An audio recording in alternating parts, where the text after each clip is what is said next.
Saturday afternoon as we set our path for the coming year. We can now proceed to focus on how to move forward through this very perilous period of both national and international tensions and conflicts.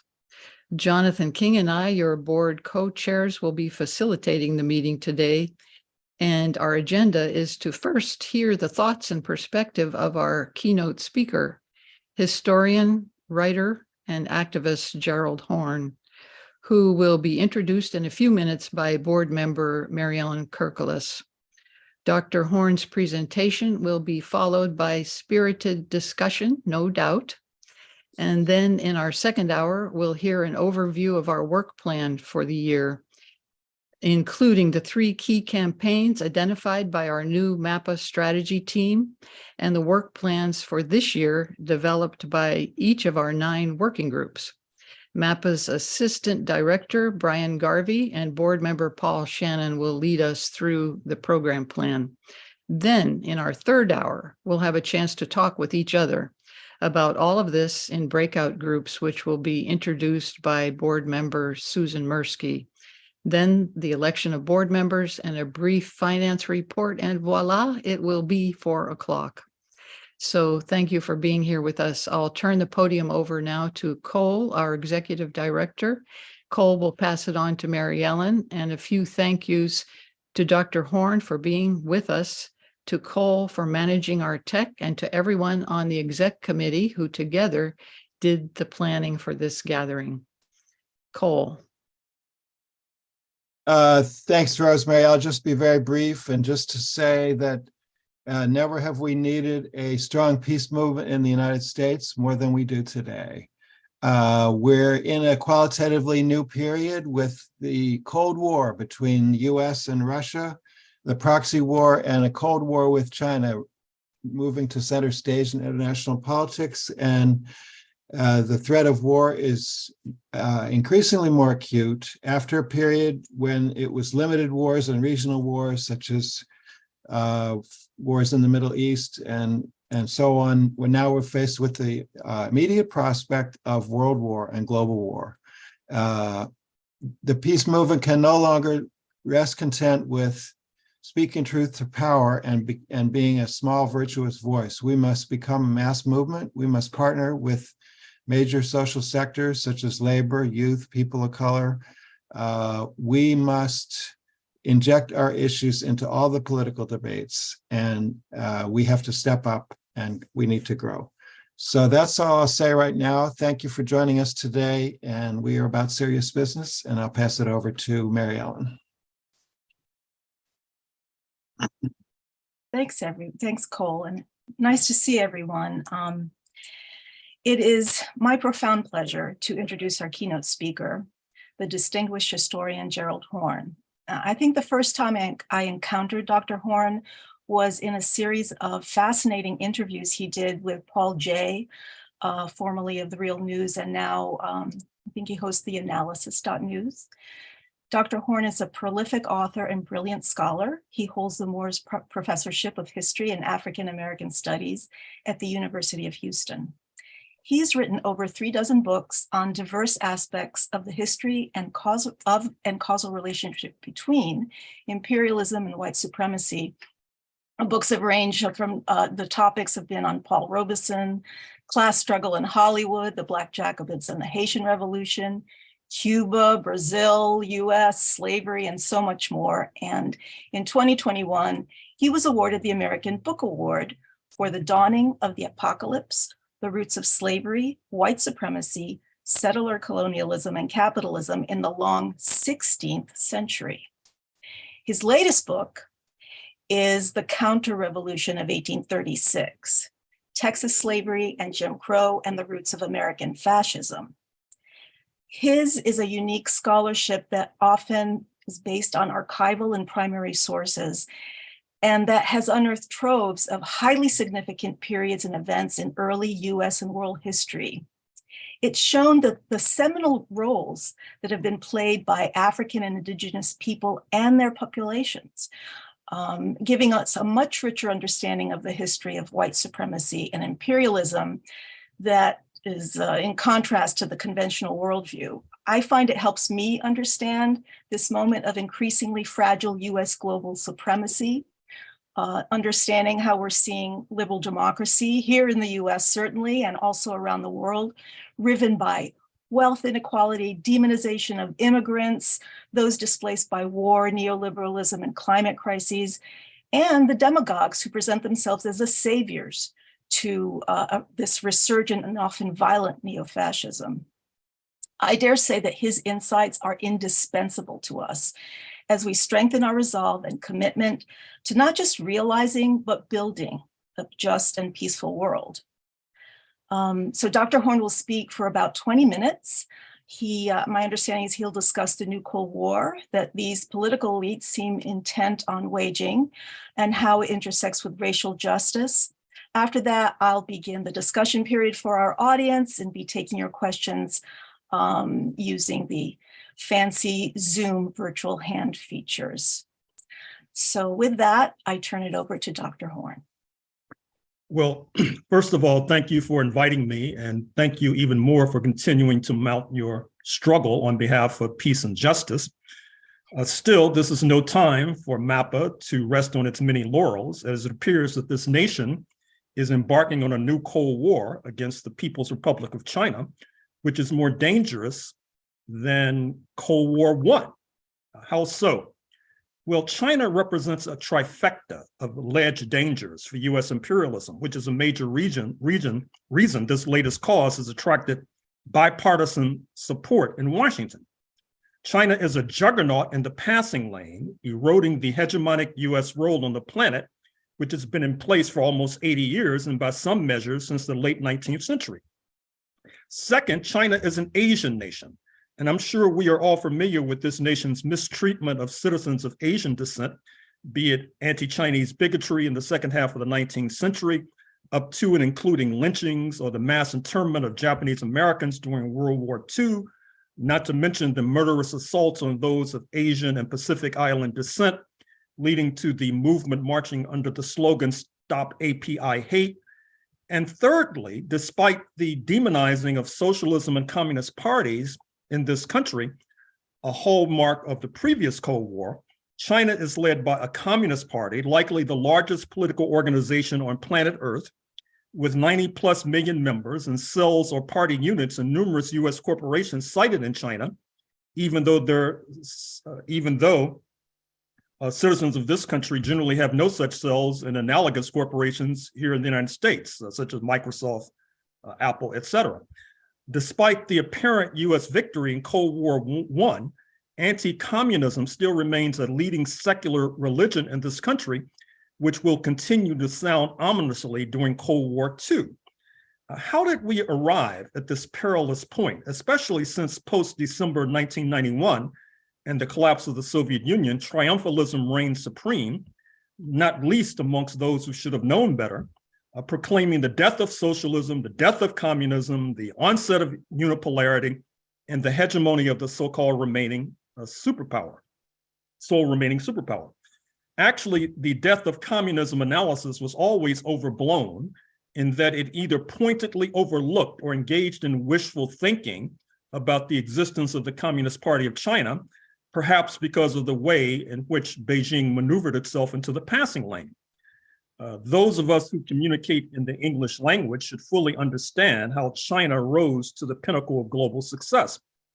As I wrote in my book on the 16th century, so kindly mentioned in the introduction, for the most part, during that crucial century, the 16th century, England was a dysfunctional monarchy on the fringes of Europe, but by the 1530s, it got caught up in the Protestant secession from Catholicism, then cut a deal against the interests of its fellow Christians in Spain, and to a degree, Paris, with the latter's antagonists, the fearsome Muslim powers, being on the other end of that bargain with London, especially the Ottoman Turks. Approximately a half century ago, China, a relatively poor nation, not unlike 16th century England, cut a deal against the interests of its fellow communists in Moscow and to a degree Hanoi, with the latter's antagonists, the fearsome imperialist powers, being on the other end of that deal, especially the United States of America. In return, China received massive direct foreign investment from the United States, including Apple, now busily seeking to retrench in Vietnam and India, Starbucks, KFC, Microsoft, and of late Tesla. In return, China has complicated the way forward for peace advocates during that previous half century by waging war in Vietnam and collaborating with US imperialism in Angola in the 1970s. However, today, China is likely the major trading partner of this Southwest African nation. And if Angola can allow bygones to be bygones, so can we and so can I. Unfortunately, neither India nor Vietnam, both involved in military conflict with China during Cold War I, do not seem to be as forgiving as I am suggesting that I am. Indeed, the relationship between India and China may be the most important bilateral tie of this era and cries out for massaging by the US peace movement, including MAPA, perhaps by closer liaison with our peers in Delhi and Beijing. And as I pointed out in an article written in March 2022 at the Black Agenda Reports website, the current conflict in Ukraine can be seen as part of an elongated process that actually has China in the crosshairs, making it all the more important for the US peace movement to support the recently enunciated Chinese peace plan, so-called, for Ukraine. Still, NATO should have gone out of business after December 1991, but per a recent summit in Spain, it apparently intends to extend its remit globally, which was foreshadowed when it overthrew the Gaddafi regime in Tripoli more than a decade ago. And without entering frontally the thicket of the special military operation in Ukraine, I tend to agree with President Ramaphosa of South Africa, who represents the consensus of the global South in refusing to endorse the sanctions crusade against Russia, and has suggested that NATO, by balking at accepting a capitalist Russia, but instead continuing to encircle it, helped to create conditions that allowed the flames of conflict to leap even higher. Actually, the North Atlantic Bloc was enacting and reenacting fractures in Europe that goes back centuries. Recall that approximately 200 years ago, Napoleon of France invaded Russia and had his hat handed to him. That is to say, as Western European nations, especially France and Britain, were moving southward and westward, getting fat off the plunder of the African slave trade, which helps to explain my presence in North America, and getting fat off the dispossession of the indigenous, which led directly to the system now known as capitalism. Russia was moving southward and eastward, often at the expense of China, establishing its window on the Pacific, speaking of Vladivostok, as late as 1860.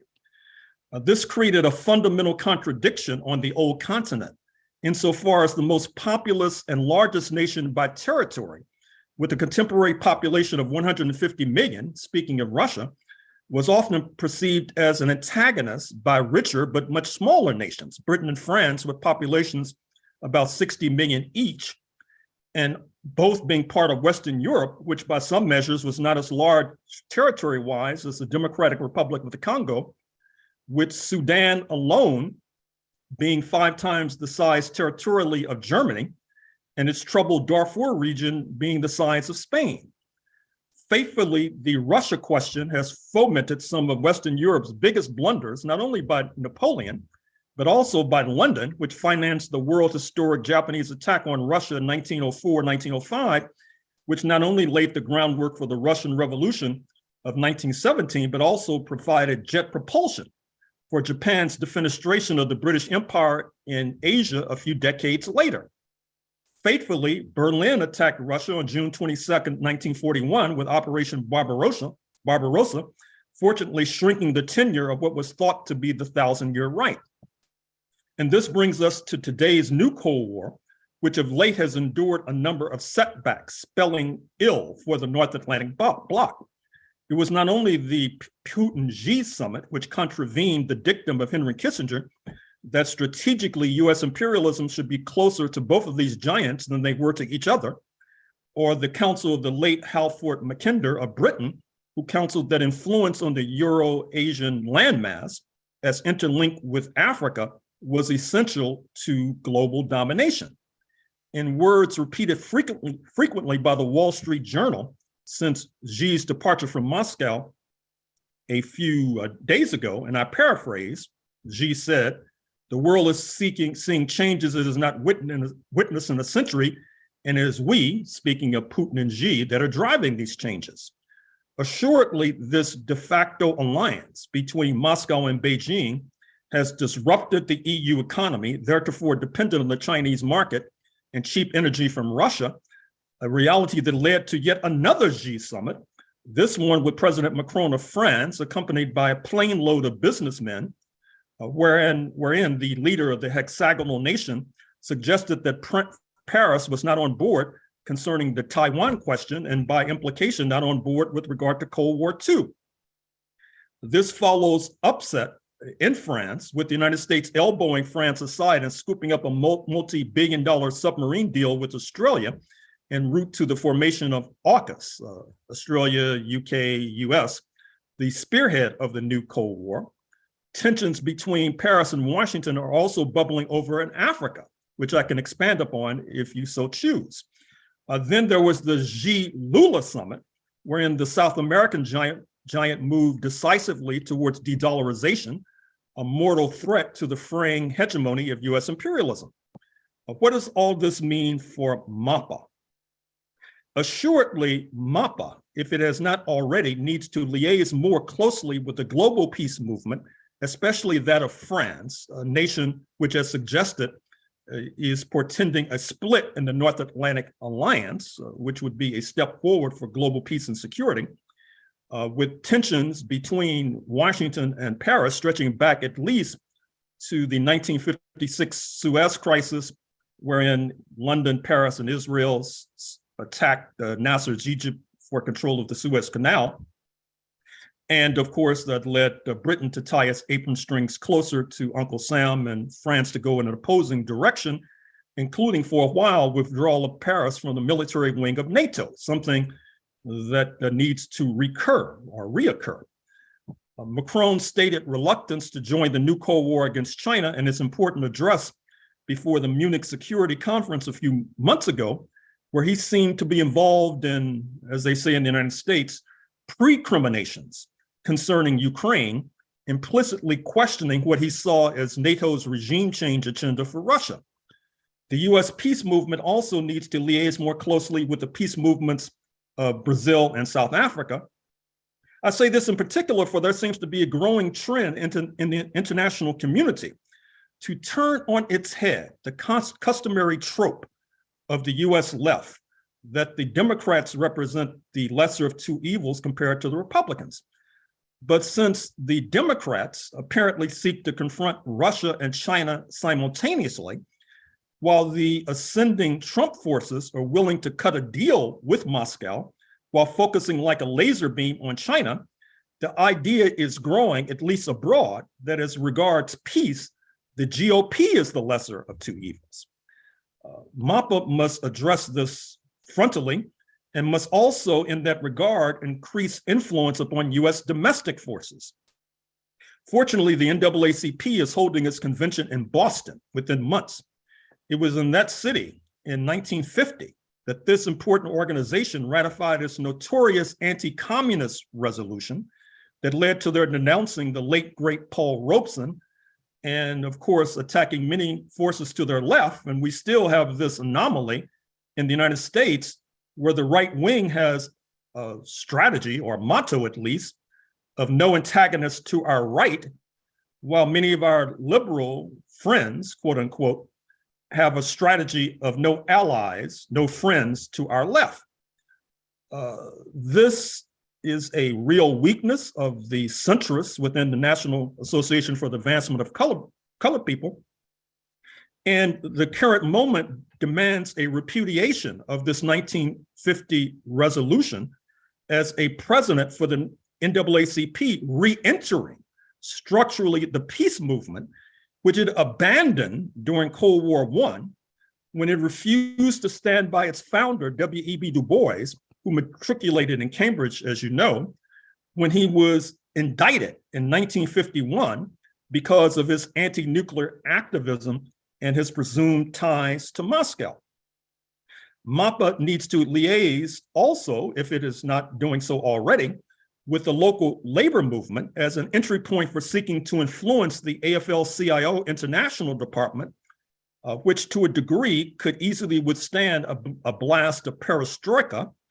On the class front, the peace movement needs to raise more sharply the question of class collaboration amongst the 75 million strong middle class and working class base of the GOP, and indeed see class collaboration as the key to comprehending the toxicity of settler colonialism in North America over the centuries.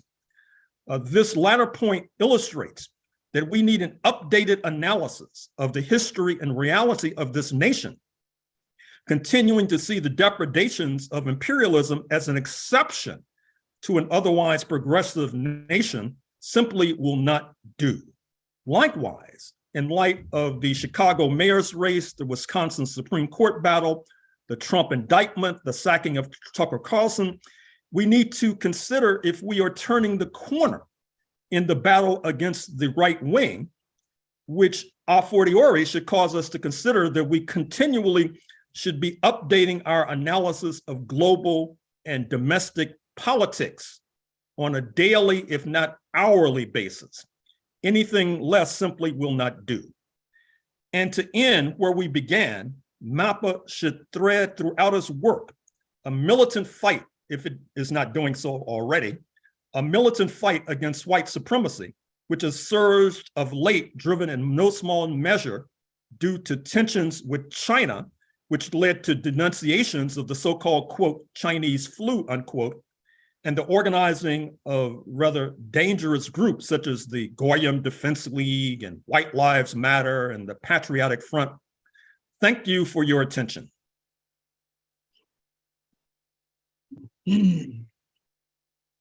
Wow, that was that gave us a lot to consider. Thank you so much.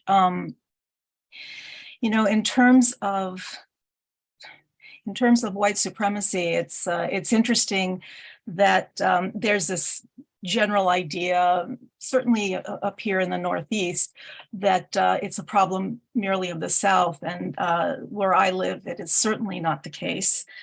Certainly in the ex-urban areas, there is a very strong, and there had been a very strong pro-Trump contingent. So I think the idea, the call to action that you make of us really needing to take charge as MAPA, to take charge and take issue, fight directly these white supremacists. It's just been so difficult because at the same time that that is going on, we are also riven by the cultural issues on the right that the right is promoting. And that has in turn made very difficult our efforts to join forces with those parts of the right that are very anti-imperialist for whatever their reasons. Do you have any insights that could help us thread that needle, so to speak? Well, first of all, with regard to Boston,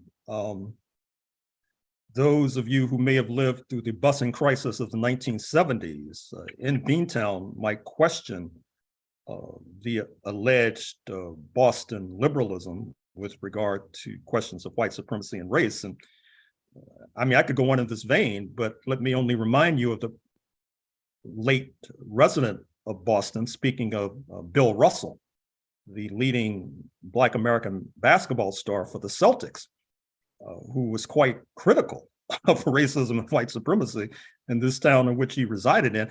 I recall him telling a story about one time someone broke into his home and emptied feces on his bed. and he's winning championships for the Boston Celtics. So in other words, it should be obvious that I spoke of MAPA not resting on its laurels. Well, I would say that Boston has no laurels to rest on with regard to the struggle in this regard. Also, this is a very tricky moment with regard to your other point, a very tricky moment for the US left and US progressive movement, because as suggested, many on the right want to fight only one war against China, whereas many of our friends and liberals in Washington, they want to fight two wars against both Russia and China.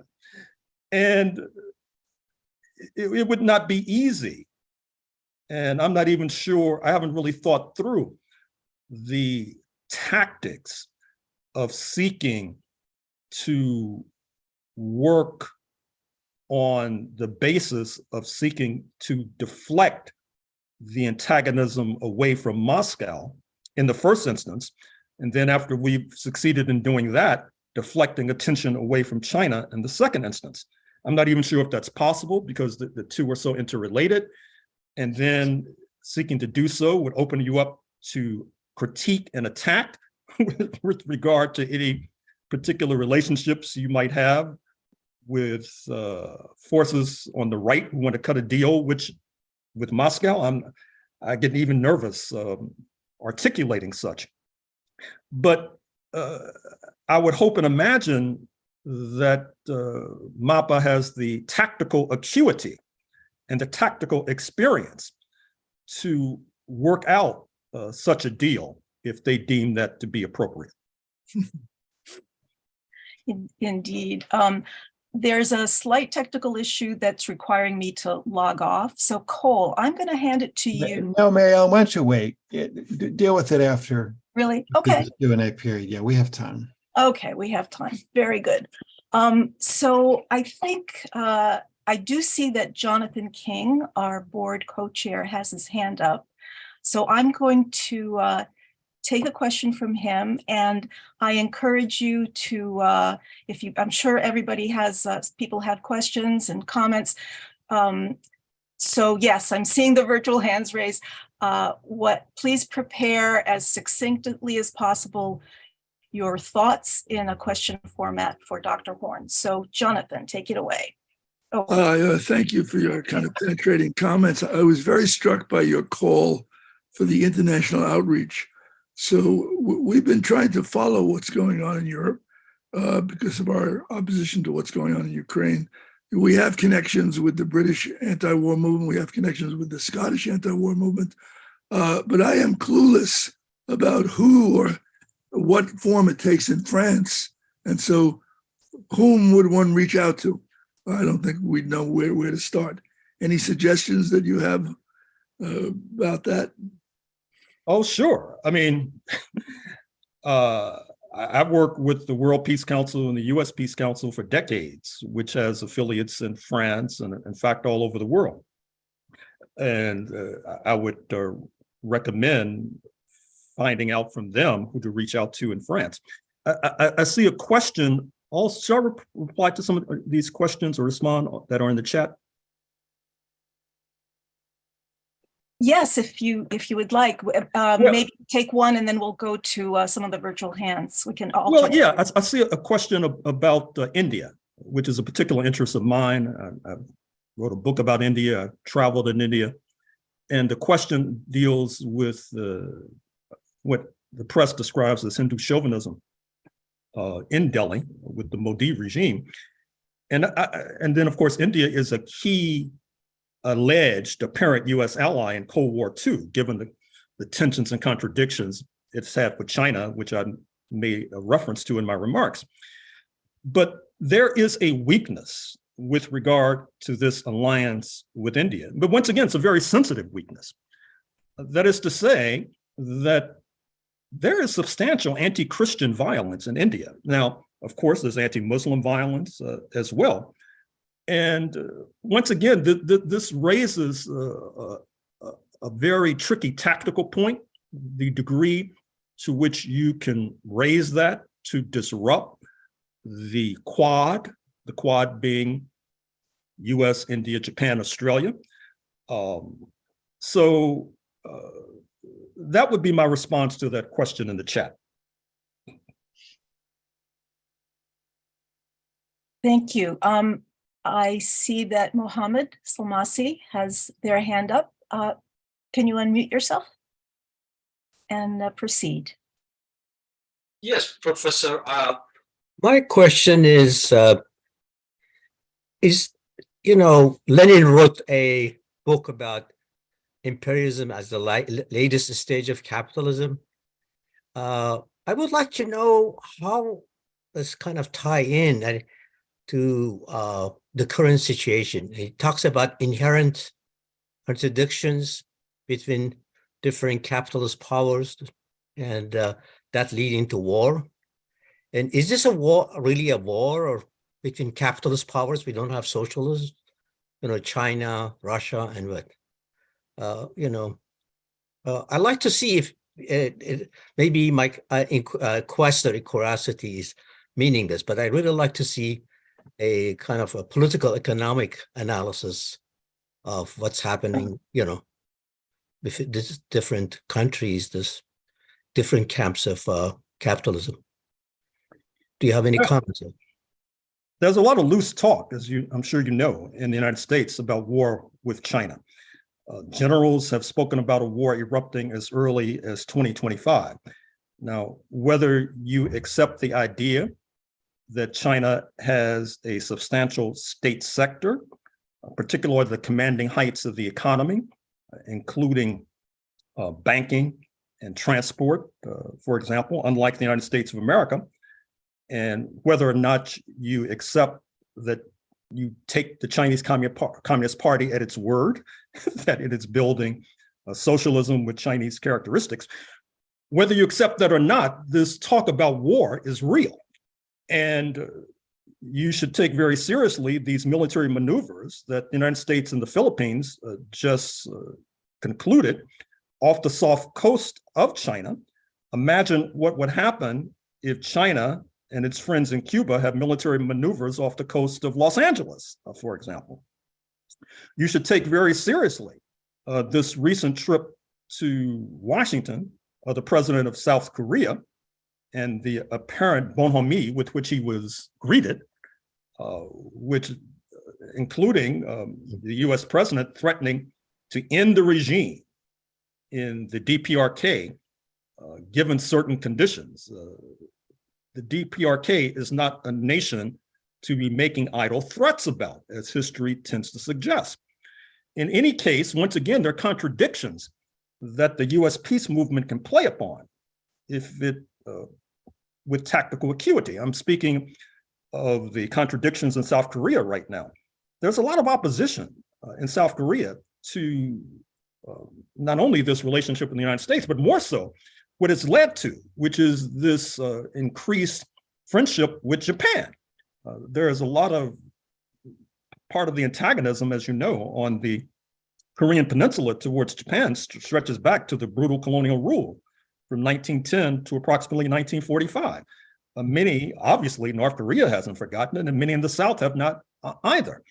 The president, Prime Minister Kishida, and Mr. Yoon are supposed to be meeting in the next week or so. I'm sure that's going to lead to increased demonstrations in Seoul. The US peace movement can intervene with regard to that relationship, perhaps disrupting at least any pro-war tendency embedded in the Seoul-Tokyo alliance, not necessarily disrupting friendship between the two nations, but disrupting bellicosity amongst the two nations. But once again, I think that this requires, it's a real challenge for the US peace movement because these are very tricky and sensitive issues. They're not simple issues, which is one of the reasons I'm even reluctant to broach some of them.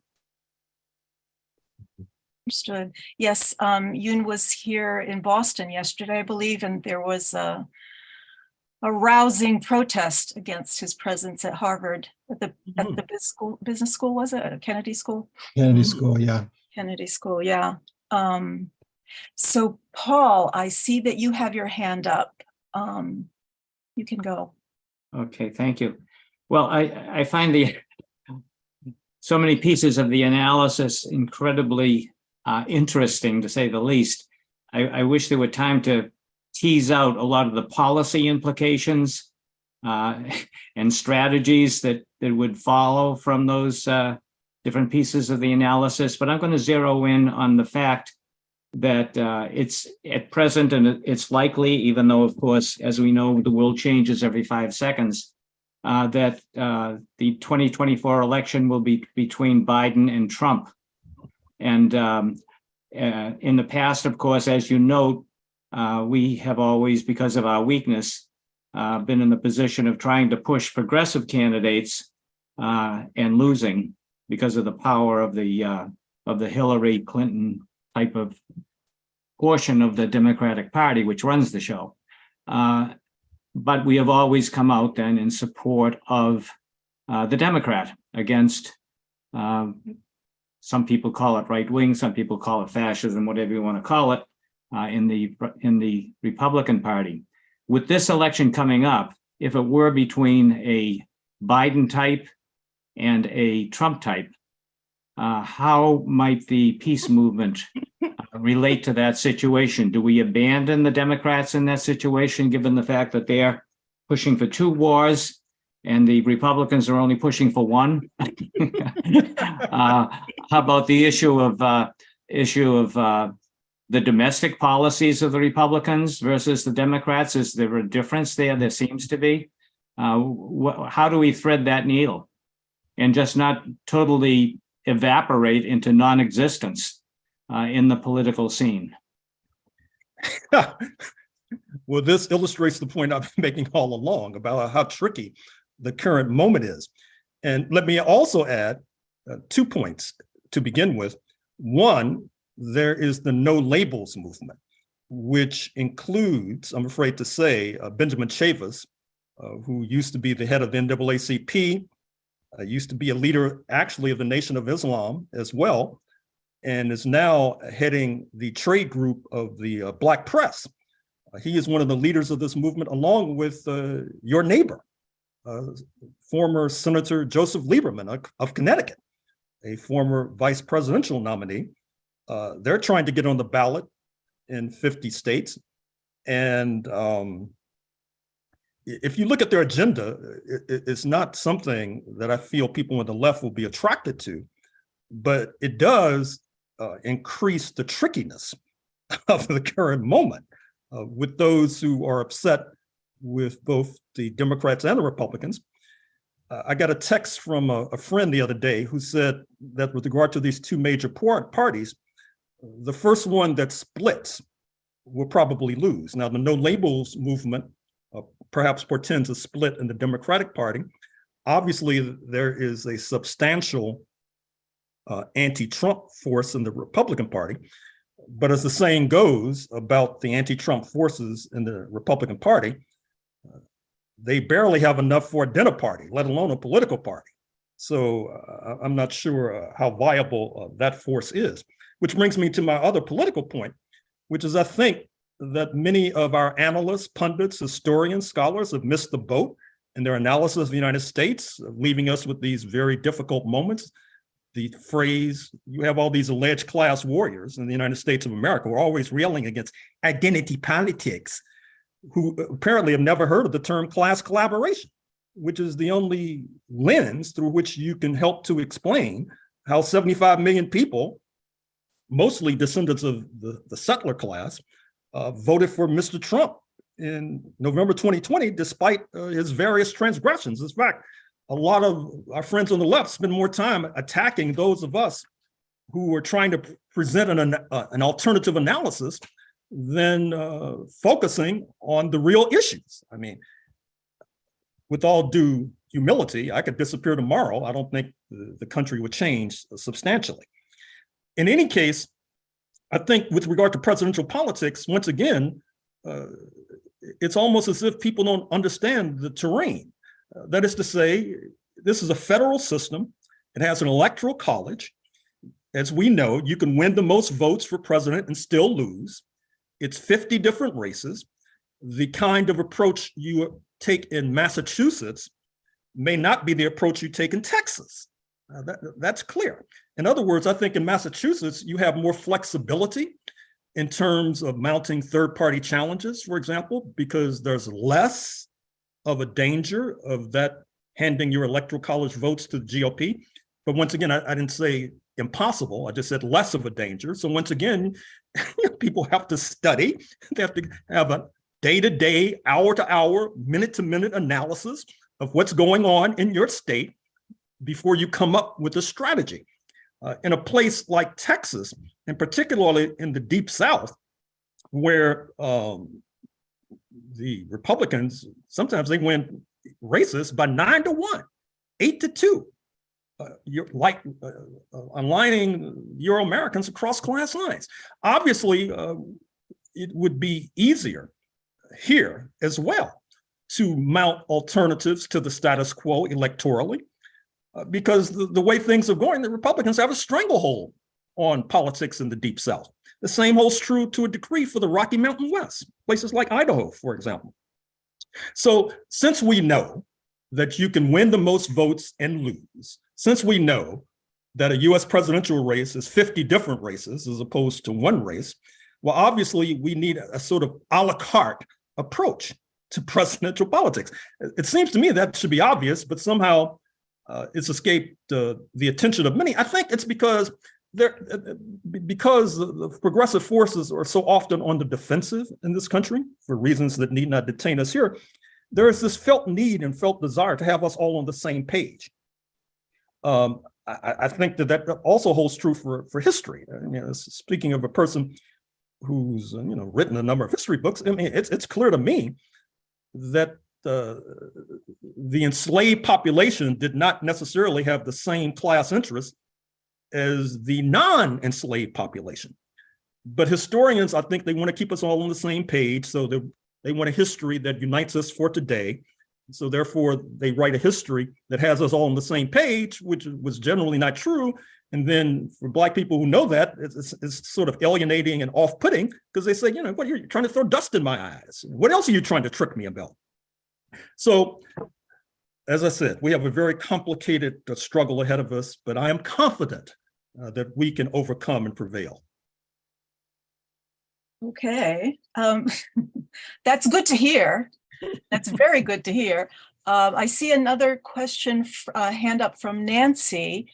Nancy Goldner, why don't you go ahead?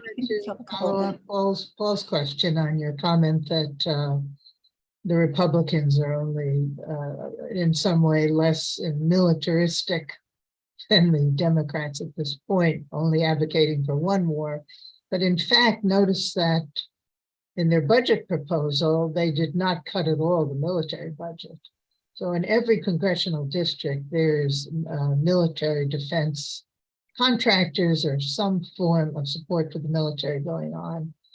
So I'm wondering, even if it's a sort of a veneer of looking less imperialistic when it comes to China and Russia, only, as you put it, only considering one more, in reality, I don't see them as any less inclined to support military action and then come up with their own particular rationale. So I take issue with your characterization of the Republicans.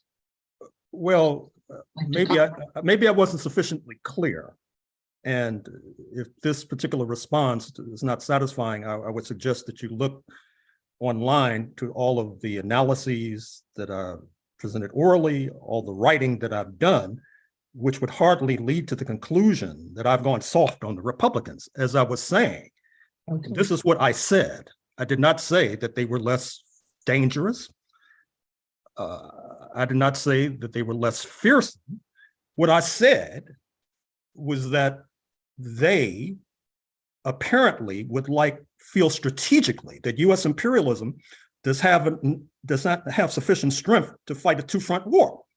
And so they want to cut a deal with one of the alleged antagonists and focus like a laser beam on the other. That says nothing about their position on the military budget. It says nothing about whether they're less dangerous or less imperialist, et cetera. It's very important to try to understand where we're all coming from, and certainly not to try to put words in our mouths for whatever reason, because I think that just leads down blind alleys. And that's my response. Excuse my apparent irritation.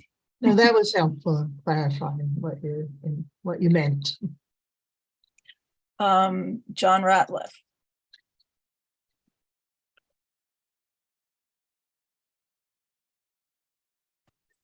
Thank you. Really enjoyed the presentation, Dr. Horne. I think it was very informative. To me, it seems really discussing the Democrats and the Republicans and which is better and which is worse is really a thankless task.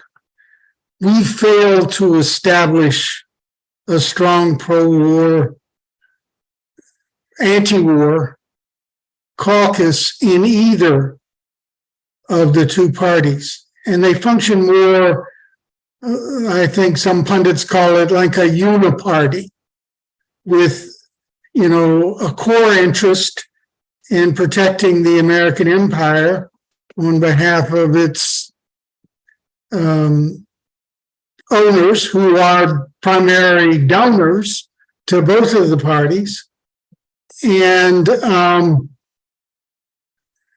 almost no pushback against that part of the policy that devotes resources to the military, which both parties do with equal zeal, without even a quote unquote progressive opposition within either party to the huge budget. I mean, there may be a handful of Democrats and a handful of isolationist Republicans who vote against it, but no force. So I liked what Dr. Horne suggested in terms of trying to build that kind of independent, strong, anti-war caucus in states where we have the opportunity to try to do that. And Massachusetts may be one. I think the other thing that I really particularly liked about your remarks, it's easier said than done, is building an alliance between the anti-war movement and the labor movement. Because the labor movement also suffers from the uniparty, and in its overwhelming majority, both sections, Democrat and Republican, attack the working class. Some may make appeals to one element of the working class against globalism and so forth. And I think that did lead to some of Trump's support. And another may raise arguments in favor of, equal access to ruling elites for all of the sectors of our society, but neither really stands with the working class. So that's why I think, and the class interest is against war. I'm sorry to be going on so long in my question, but if you could talk a little more about that dynamic, I would appreciate it. Well, thank you. I tend to give agency to the 75 million Trump base. I don't necessarily see them as all being led around by the nose by the misleaders. Once again, if you pay attention to the news, you might have noticed the settlement of the lawsuit against Fox, wherein the discovery process revealed all of these texts and emails about Fox worrying that they're losing their base to One America News and to Newsmax, which were to their right, and they had to adjust and adapt accordingly. So it's not, you get the inference from the discovery process that it's Trump, and it's the Fox team that's worried about where the base is taking them, more so than the Fox team leading the 75 million around by the nose. Likewise, with regard to Mr. Trump himself, recall that he gave a speech some months ago in Alabama, trying to heap praise on Operation Warp Speed and the development of vaccines to fight COVID-19, and the crowd booed. And Mr. Trump has repeated and has been retreating ever since, so hardly raises that question as an attainment or an accomplishment. In other words, our struggle would be much easier if the 75 million were all sort of inert, but that would go against what we know historically about settler colonialism, this process whereby European settlers crossed the Atlantic, ousted the Native Americans. This is all done on the basis of class collaboration, curbing religious antagonisms between Protestants and Catholics, Jewish and Christian, in the interest of this larger class collaborationist project. And so when you talk about a uniparty, and what you see is the absence of dissent within the Democrat and Republican Party, well, you have to give the masses a certain amount of agency, at least certain masses, a certain amount of agency, and not just see them as some sort of lump that's being molded by these diabolical, devious leaders and pushing them in a certain direction. I mean, that's not how the dispossession of the Native Americans worked. I mean, if you look at Andrew Jackson, for example, whose picture was on Trump's wall in the White House, Jacksonian democracy was as much a product of masses of poor European settlers pushing for dispossession of the Native Americans as it was this diabolical, devious Andrew Jackson pushing for same. And so our struggle would be much easier if we could just isolate the leaders and assume that the masses would follow in our direction. And this leads me to the foreign policy question. I gave an interview on Black Agenda Report that was just broadcast yesterday on foreign policy. And one of the points that I made is that with regard to these Republicans interested in a one-front war and the Democrats apparently interested in a two-front war, well, my analysis is that the party that has a preponderance of the descendants of settlers has certain advantages when it comes to executing policy in this regime that presently exists. And a party that does not have that preponderance, that is to say the Democrats, which are heavily dependent upon the Black vote, which historically has been a population oftentimes hostile to settler colonialism, which is one of the reasons we are still pulverized and penalized to this very day. Although I know there are these scholars and pundits, they always like to have us on one page. We're all united in Boston and Lexington in 1775, which is, of course, poppycock. And so until we can understand why it's a Nixon can go to China, and because he has a preponderance of the settler vote in his pocket, and it's difficult and therefore the Democrats have to appear to be more militant in defending the interests of the settler population across class lines because they don't have a majority. And they're dependent upon a Black vote, which historically has been hostile to this entire project. So once again, we need more realism with regard to our analyses. We did not get to this perilous moment by accident or by happenstance. It's in some ways the logical working out of a certain historical process. And until we discard the illusions about this so-called republic, I'm afraid we're always going to be enacting and reenacting the subtitle of the book that I just published, the subtitle being The Roots of US Fascism.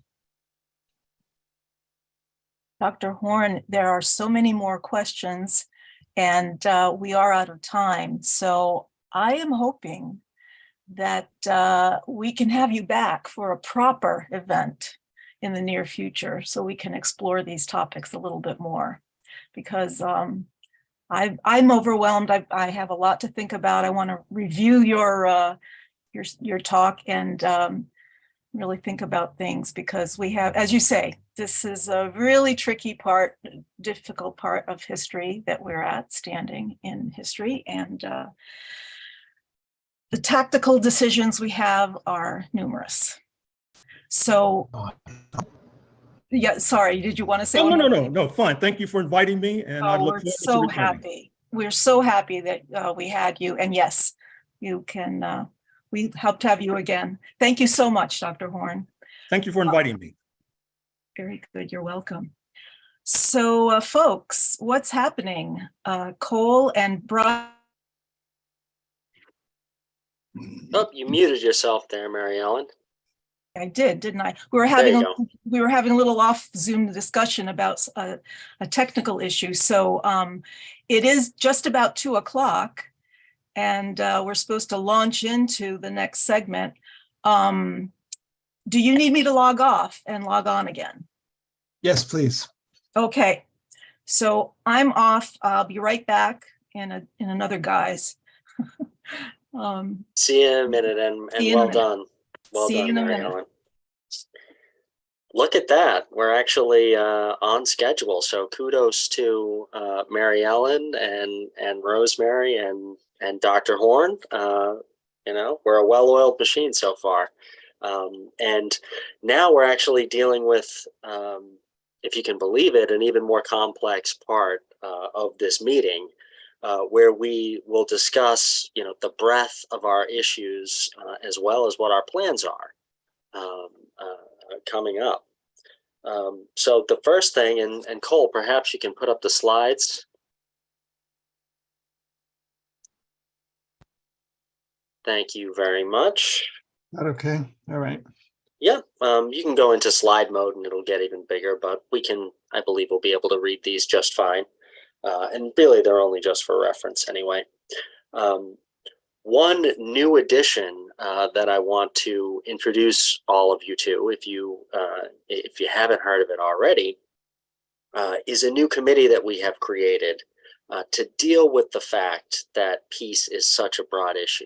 And we work on so many different work areas that are interconnected, that ping off of each other, that depend on each other, and that we need to communicate between these groups in order to be successful.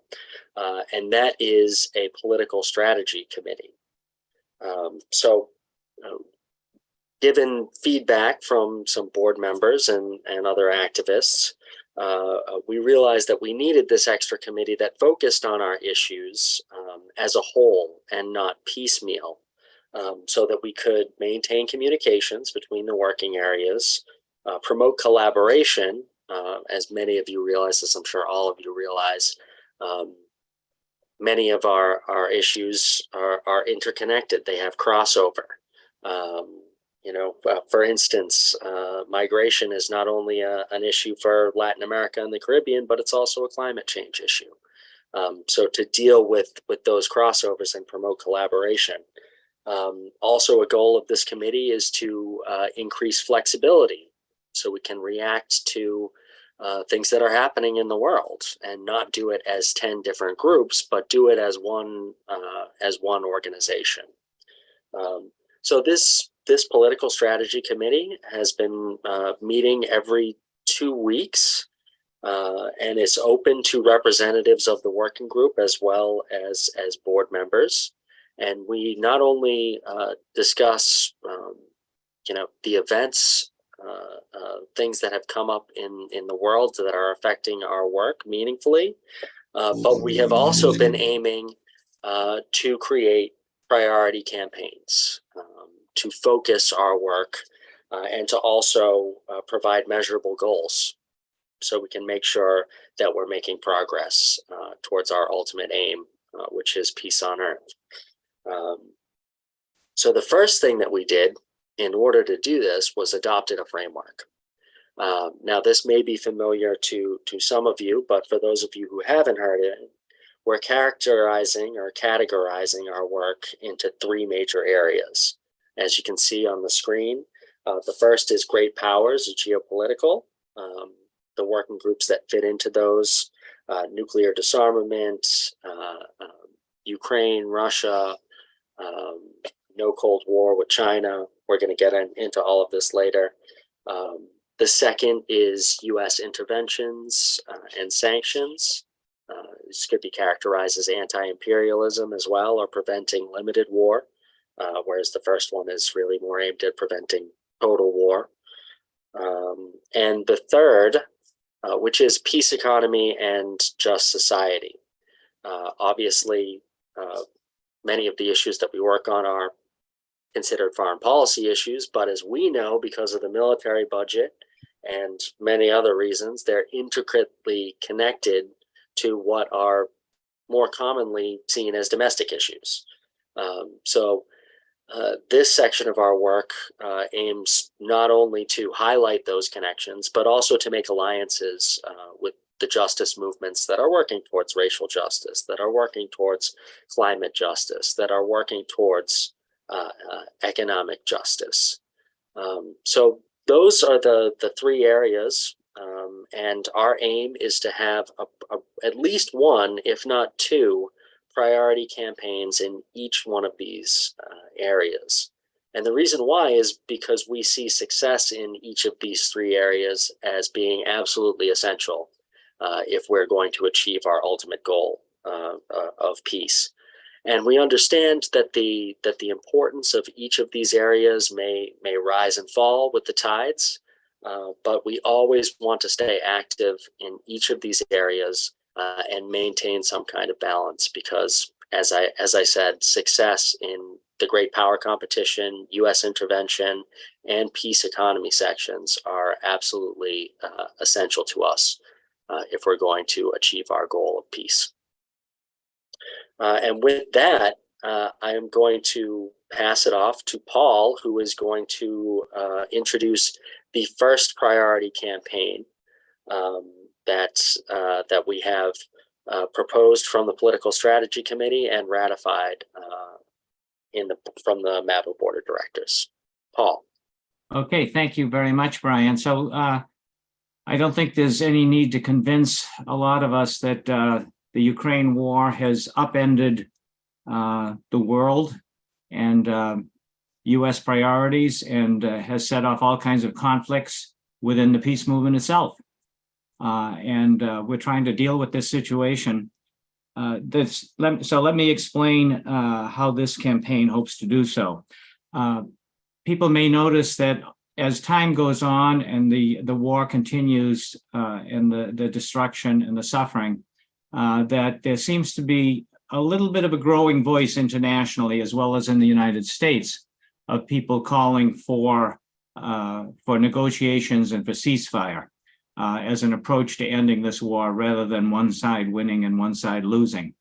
And so given that situation, what we're hoping is that we could have a campaign that actually unites different orientations within the peace movement around a strategy of trying to build that push nationally and internationally for a ceasefire and negotiations.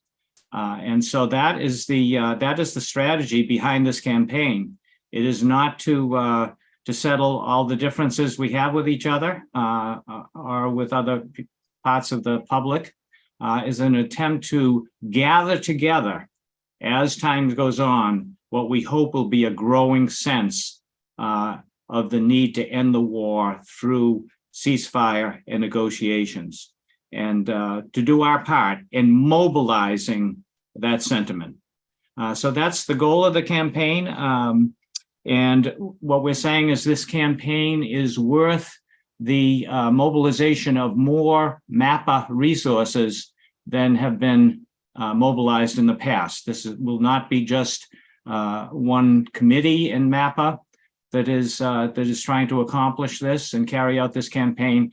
This will be a mobilization of more resources. We don't know how many will be available, but we hope quite a bit more, and that this would be a priority campaign to mobilize those resources for this goal. So basically, the campaign calls for activity over the next 8 months or so, actually May through December or so, for a variety of different pieces. First of all, there will be an organizing committee that stays on top of this campaign on a weekly or daily basis to make sure that it gets carried out. What are the things that we'll do? It calls for bi-weekly rallies and tabling, basically bi-weekly visibility actions that includes getting people to write postcards. We're fortunate that some MAPA members have put that postcard together and it's ready to go, and mobilize any other types of public demonstrations of support for ceasefire and negotiations. We need all of you who are members of working groups or are on the board or belong to other key pieces of MAPA to join this organizing committee. It will involve a time commitment, but depending on the size of the organizing committee, we can carry on some things, can carry on more activities than if we don't have a larger group. But our hope is actually to have that organizing committee mobilize as many different parts of MAPA, such as different working groups, as possible around things like these bi-weekly public actions. We hope to develop a social media team that puts out daily information through the various social media platforms about the need for negotiations and developments in those directions. We'll develop monthly webinars trying to deal with education around the roots of the Ukraine war, as well as any updates on what we hope will be international mobilizations for negotiations. And we'll develop a media campaign, which will try to stimulate the development of letters to the editor, op-ed pieces, etc. That's a huge challenge, obviously, for us, but obviously we have to do it. So we want to bring together both the social media piece and the old-fashioned media piece in support of this campaign.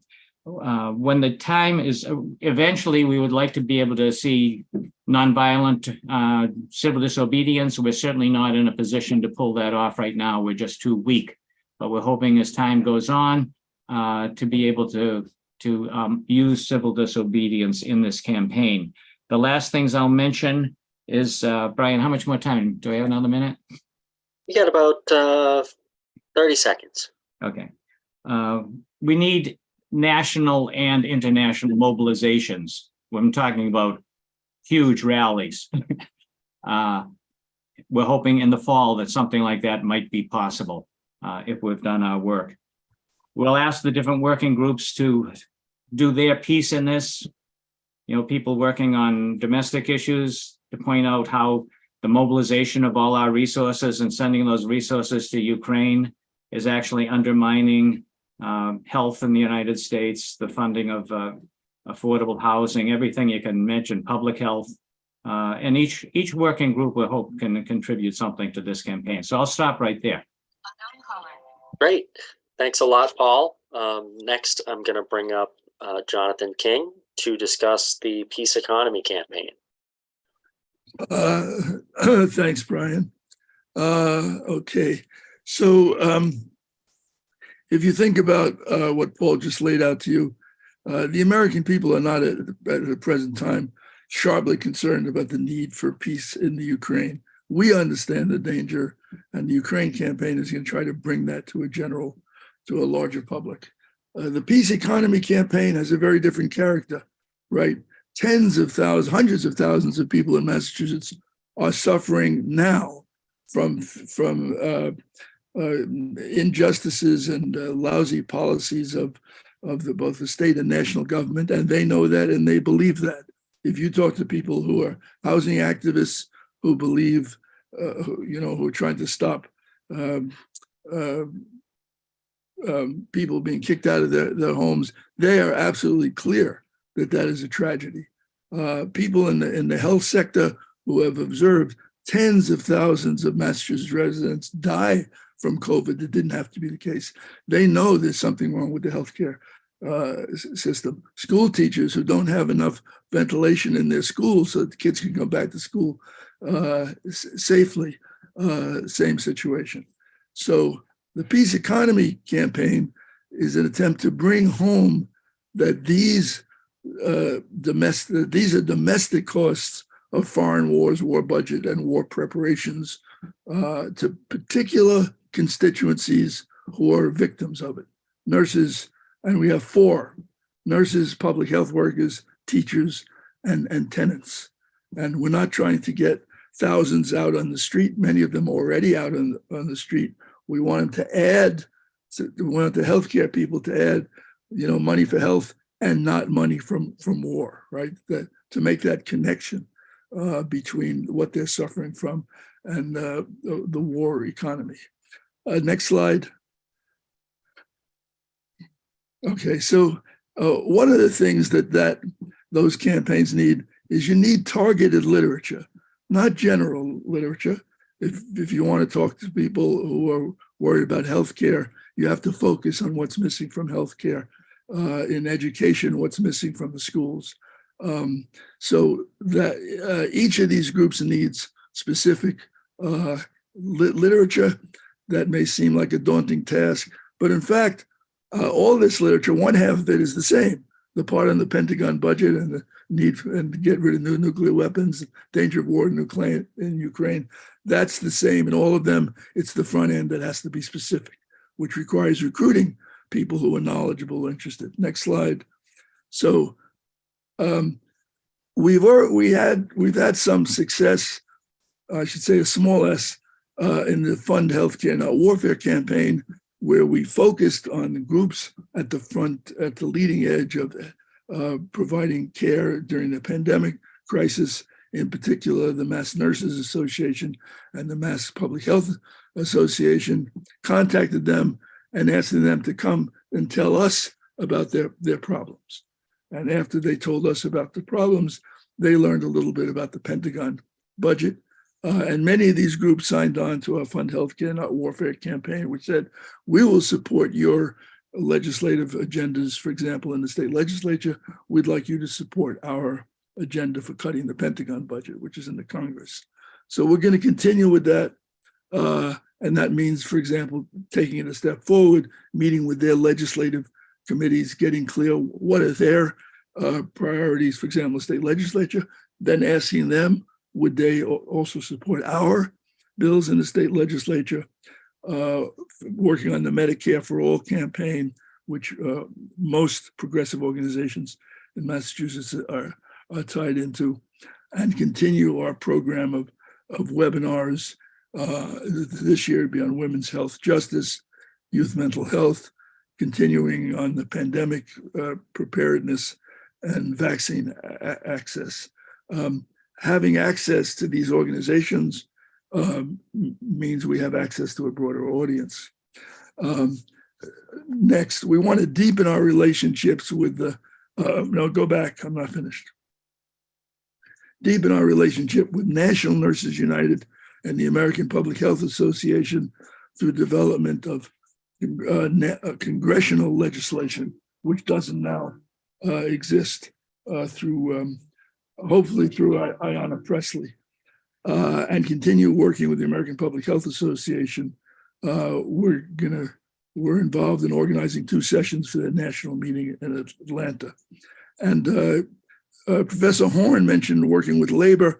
We have slight connections with SEIU 1199, SEIU 509, both of whom represent healthcare workers, and we're going to try to move those forward by offering a service to them, webinars about the pandemic preparedness. I want to give you a 30-second warning, Jonathan. Okay, next slide. It should be, and then we're going to expand this approach to groups that are well organized. Teachers who are in the Mass Teachers Association, American Federation of Teachers, and housing advocates. It's the same model. Go to them, ask them to come to us. We represent a significant population of Massachusetts. Tell us about their problems, and let's see, can we work together to develop, buy books, not bombs, build housing, not bombs, et cetera. And it's work, but I think we can do it. They're waiting for that information. Next, there's one more slide, or maybe 2. Okay, so you have to make very clear the choice, right? That, one submarine, one nuclear submarine, or 100,000 teachers. And this is the work that a mass peace action can do, and nobody else will do it. Last slide. There's some last pieces that we have to keep alive. We want to keep connections between militantism and racism visible by actively supporting the No New Women's Prison campaign, webinars, support for the state legislation, maybe getting someone from our group to sit on their steering committee. And then you're going to hear in the next presentation, the two crises, the climate and nuclear weapons, has a warheads to windmills component, which is very important, but its economic component is not yet developed, its jobs component.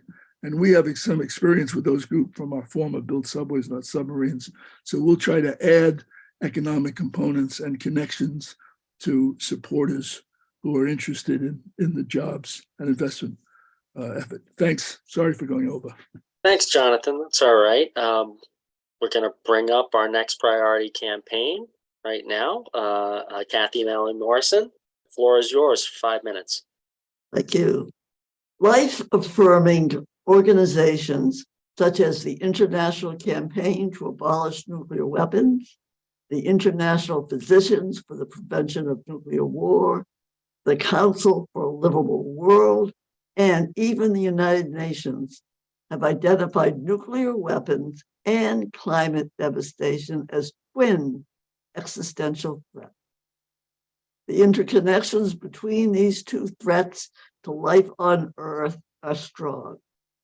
For example, with nations competing for scarce resources, the climate crisis is increasing the likelihood of escalating crises and conflict.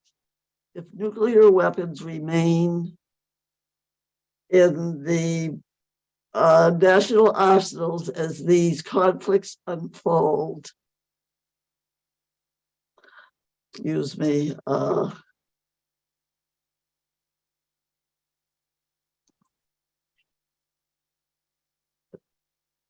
as these conflicts unfold, there's increasing danger that the weapons will be used, whether on purpose or by design, as nations compete for those resources. If nuclear weapons are actually used, we know that they will create prompt and massive climate disruption, leading, for example, to global famine on a level that will threaten the lives of billions of people. Moreover, any type of nuclear exchange would have the potential to cause a global nuclear winter. That is an irreversible climate catastrophe that would change life on Earth forever. Helping people understand the connections between these two existential threats is a major goal of our Twin Threats campaign, as is engaging expanded constituencies to address both threats and growing a strong, united movement on behalf of life on Earth.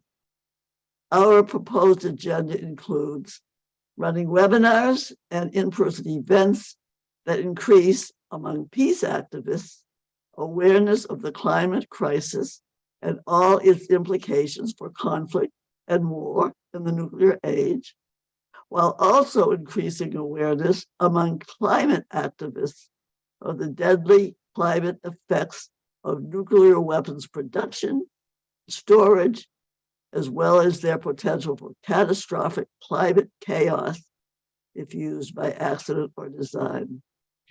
Second, collaborating with both peace and climate and nuclear disarmament groups at the Massachusetts State House and nationally to promote legislation at the State House and in the US Congress that seeks to promote both climate mitigation and nuclear disarmament.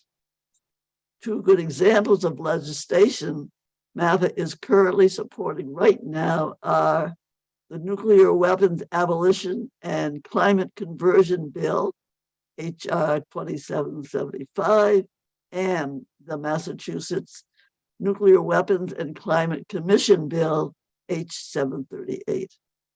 Also, we're focusing on encouraging towns and cities in Massachusetts to pass resolutions and take additional steps to address both nuclear disarmament and climate chaos, including, for instance, fossil and fuel divestment that targets both the major oil and the nuclear weapons companies, and initiatives such as Back from the Brink, Warfare to Windmills, and other campaigns.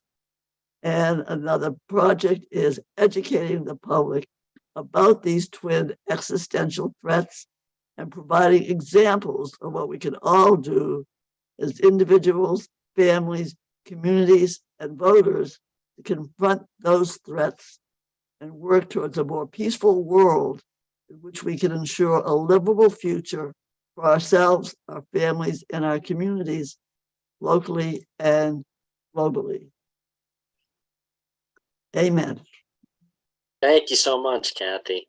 And with that, we're willing to take some questions for the next couple of minutes before we get into our working group specific presentations of the plans ahead. Claire, I see you first, so I'm going to put you up on the screen. And Cole, if you could take down the slides right now, just so we can see each other, and I'll bring up Jonathan and Paul as well.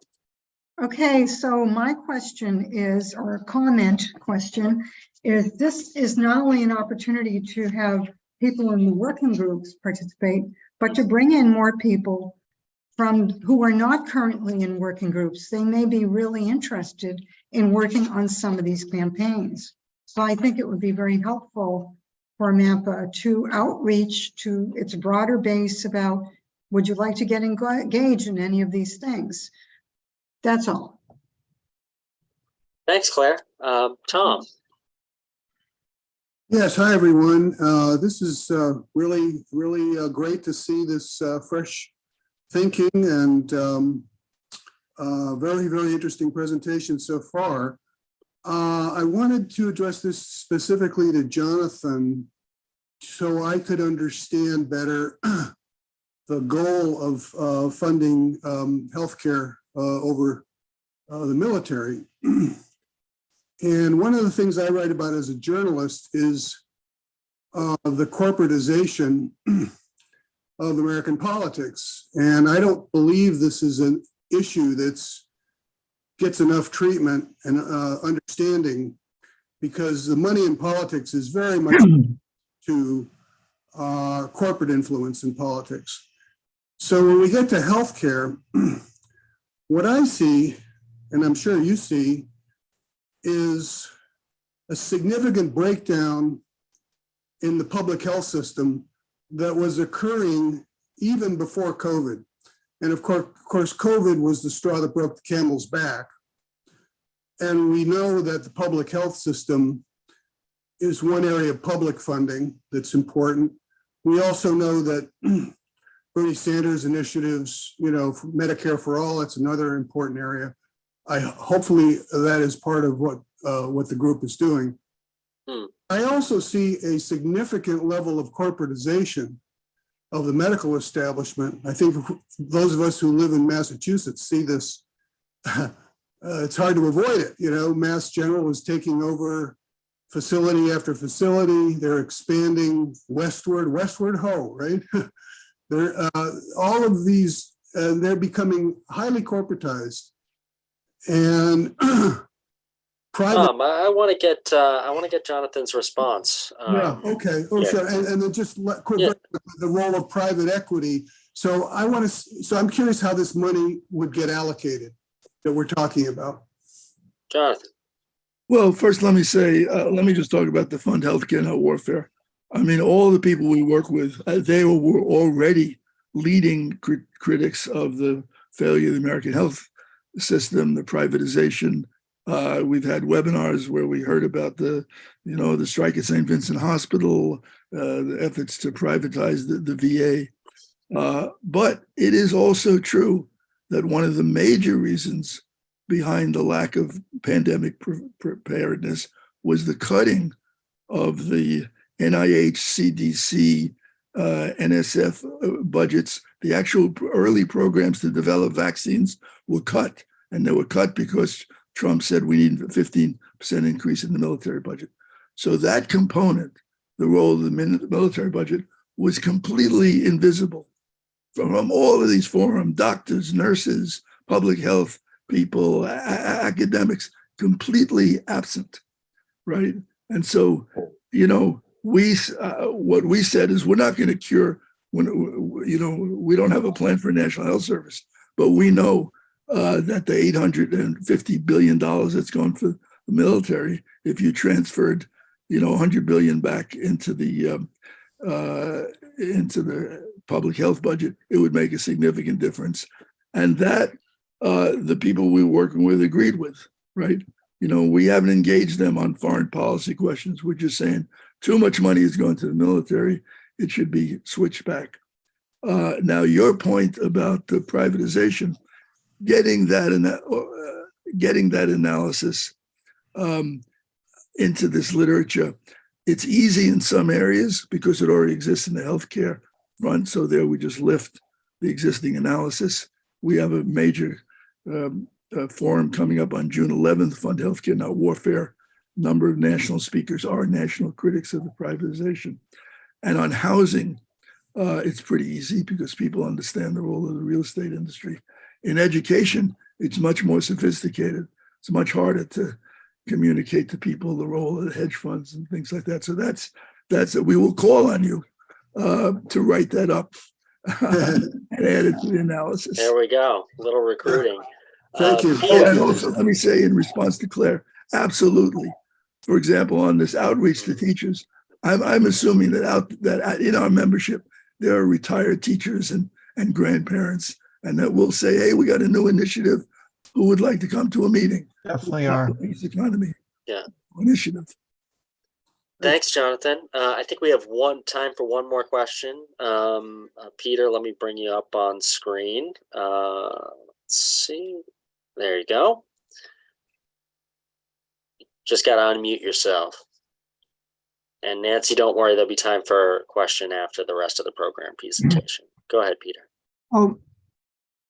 I actually rise somewhat reluctantly. Let's see, you put something on my screen here again. Okay. And to express my misgivings about the Twin Threats campaign proposal. Very reluctantly, I was the only person on the strategy committee to vote no for the proposal. The intention is very good. Okay, it's trying to build a stronger movement by joining our campaign against nuclear weapons with the already very strong campaign against climate change.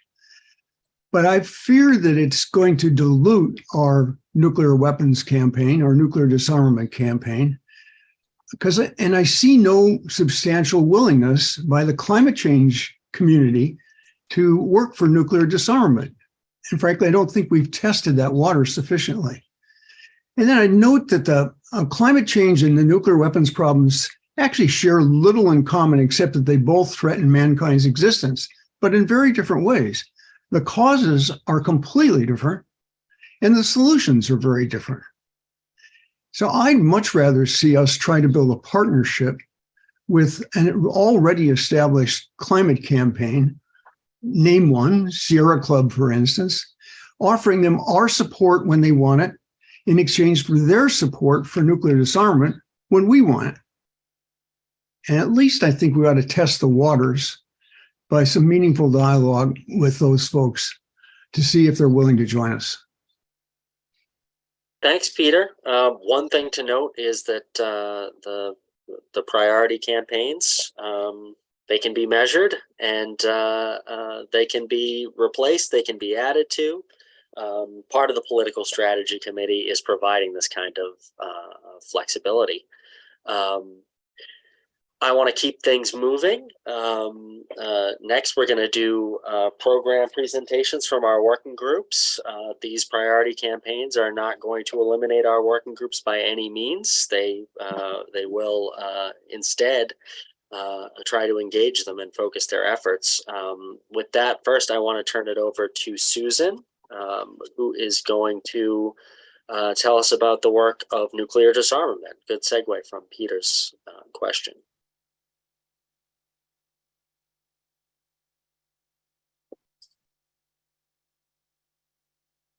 Just gotta, there you go. Yeah, all right. Thank you. So nuclear weapons, I'm reminded of a song.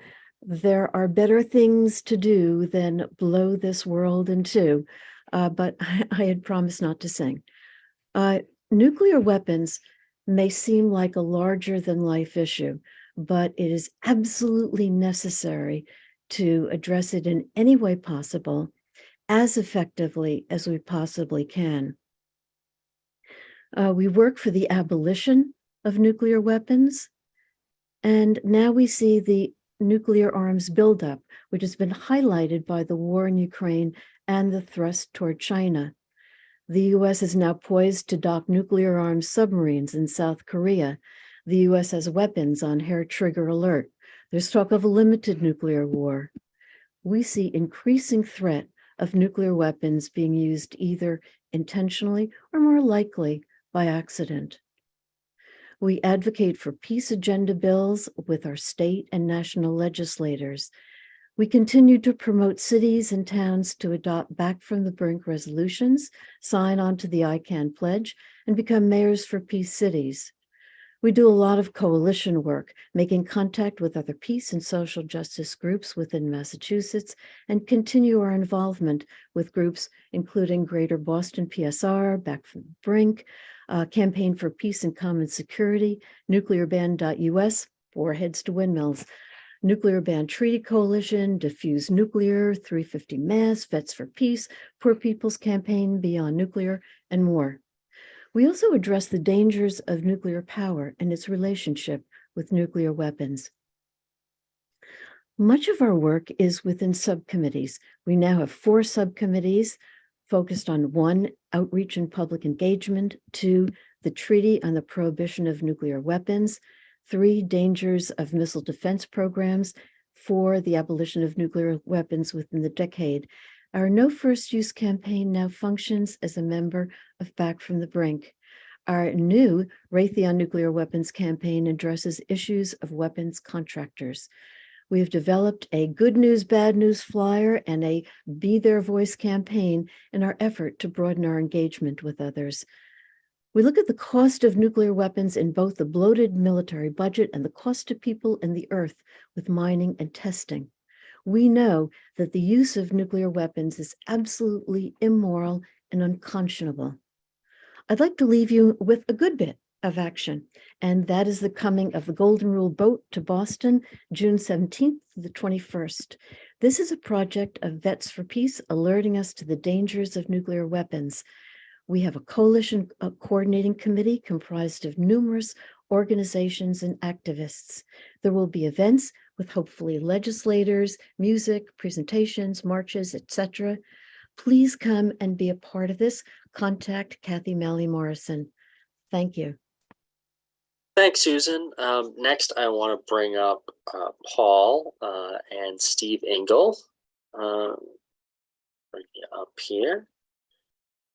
Yeah, thanks, Brian. This is no Steve Engel problem. here.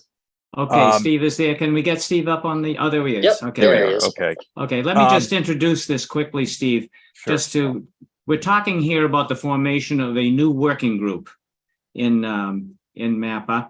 MAPA likes to fit the different pieces of our work into a structure, which is based on working groups.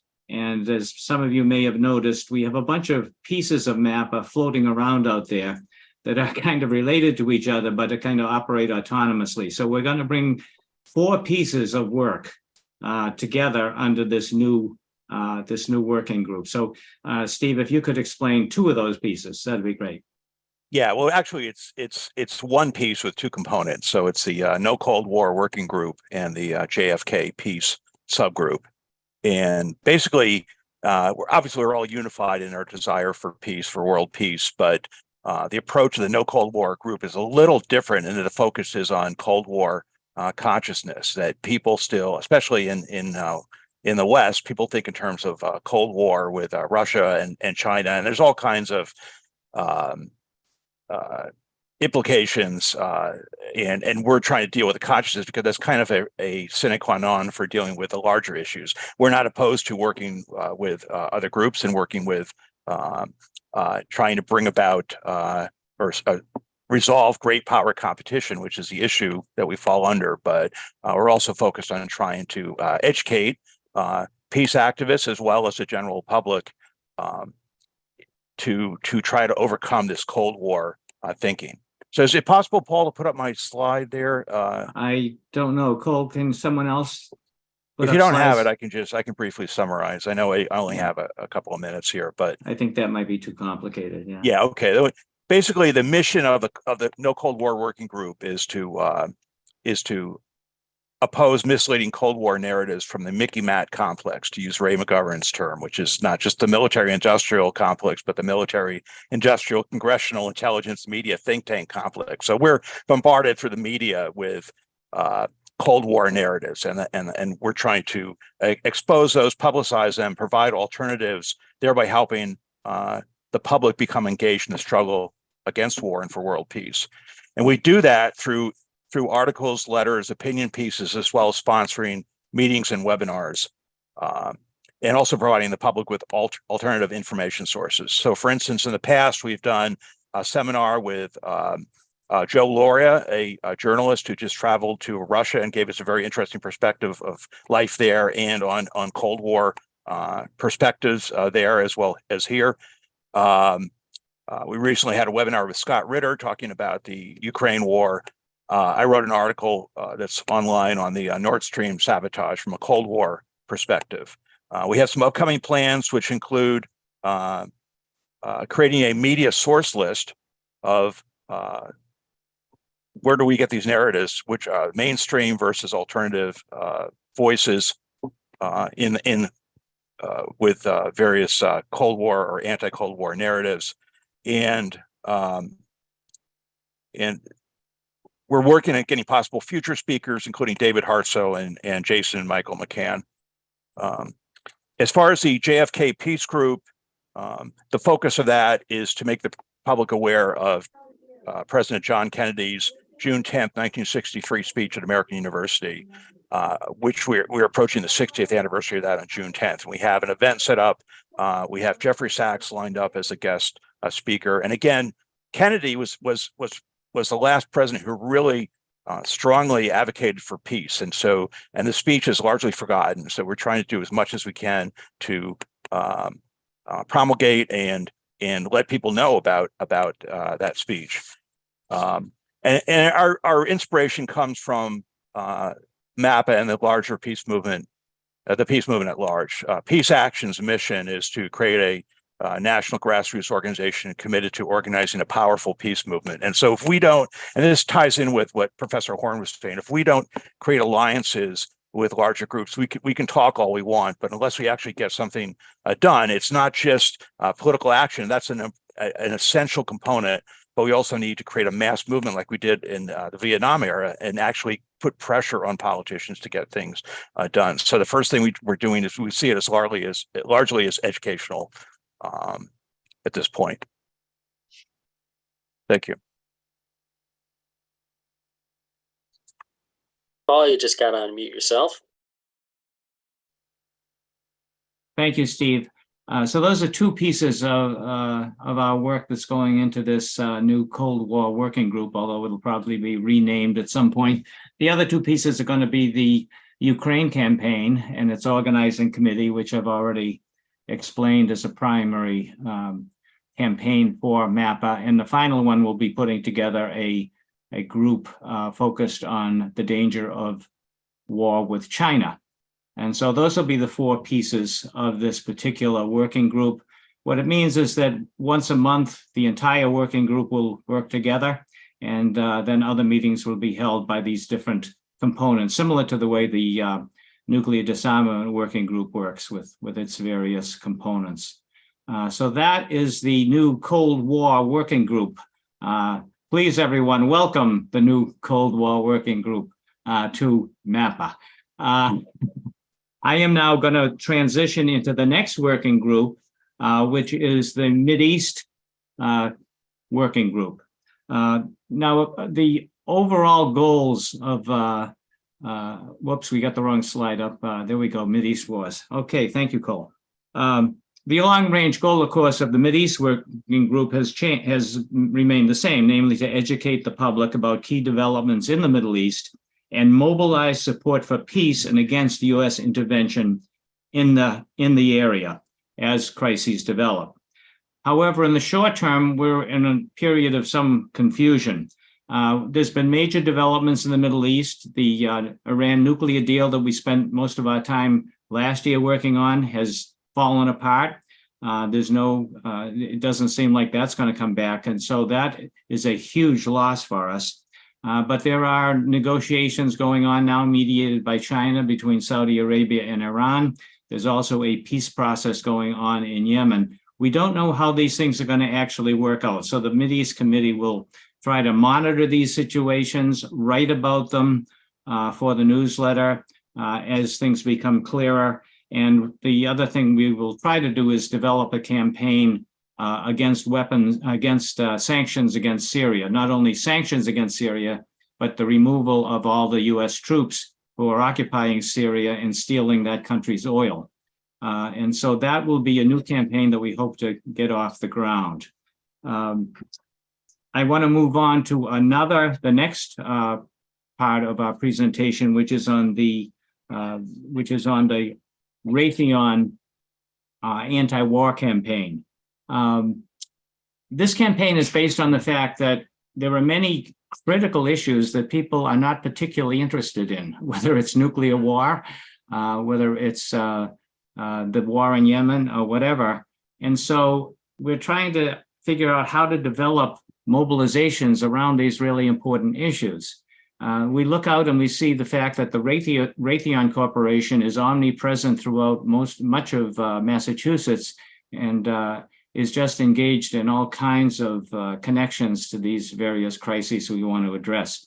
So the goal of the Raytheon campaign is to give more visibility to these issues, whether it's Yemen, nuclear war, the Palestinian, the attack by Israel on Palestinian areas, by linking those crises and those important issues to the fact that we have right here in Massachusetts a major corporation that is involved in all of them and is not only involved in them by weapons production, but is involved in them using the vast political power it has over our government in a variety of reasons in a variety of ways we won't go into right here, to make sure that those policies that are causing such troubles in the world, that we challenge those policies. We can't get away from it.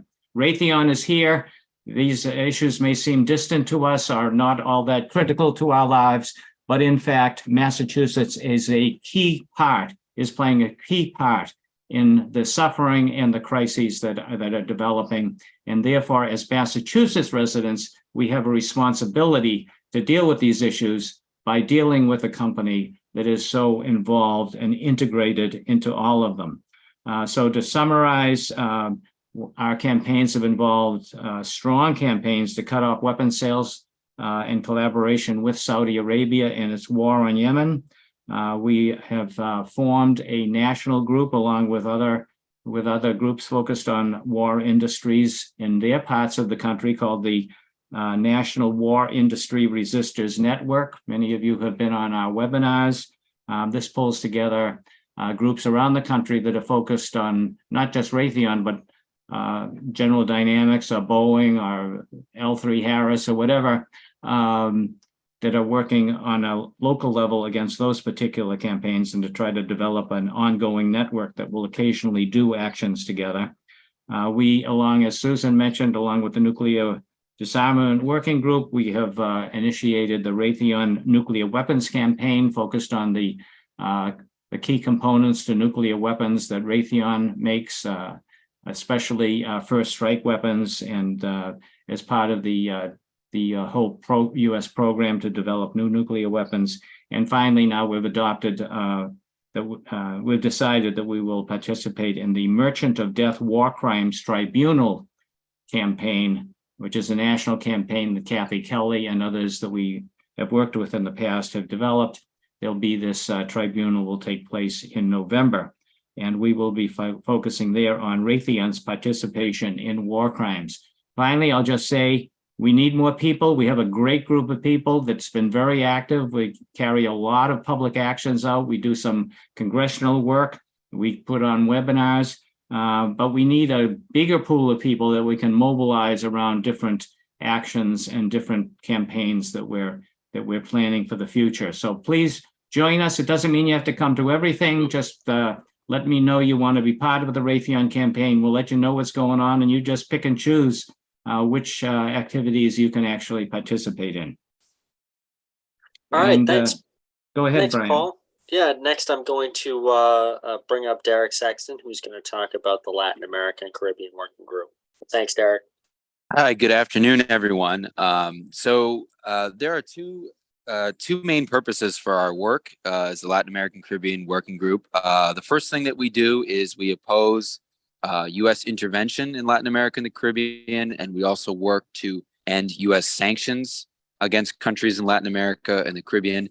And then the other half of our work mostly revolves around acting in solidarity with water and land defenders in the hemisphere who are usually struggling against exploitative economic practices of U.S.-based corporations. So those are the two main buckets of our work. As you can see, we have specific goals. With regard to the first, the goal is to remove Cuba from the U.S. government's state-sponsored terrorism list, and also in more long-term work to end the embargo against Cuba. We also seek parallel actions against Venezuela and Nicaragua to end sanctions, U.S. sanctions against those countries. Our Cuba work has been led by Mary Ansara, who I'm sure many of you know. We've been doing standouts for the past year, every month, against the embargo, specifically in the state-sponsored terrorism. We've held numerous webinars and education events. Earlier this month, we had a National Week of Calling. For instance, the White House regarding to remove Cuba from the state-sponsored terrorism list. And we'll continue those actions in this campaign throughout the rest of this year. The second thing, as I mentioned, is ending exploitative economic practices. This is not only in Honduras, but has mostly focused in Honduras. We last year had a campaign against a Massachusetts-based tool manufacturer named Simmons, who was invested in the construction of a hydroelectric dam in Gilamito, Honduras. And we had a couple of actions against the company in Leominster. And that project is now, due to the new government in Honduras, has now been suspended and is on hold. And so we continue to keep an eye on what's going on in Honduras and what US-based companies are involved there. With that work, we also work very closely with the solidarity organizations, specifically in Central America. So for instance, we've been working closely recently with CISPES. Sorry, I think there's a little background noise. If people can mute themselves if they're not speaking. Okay.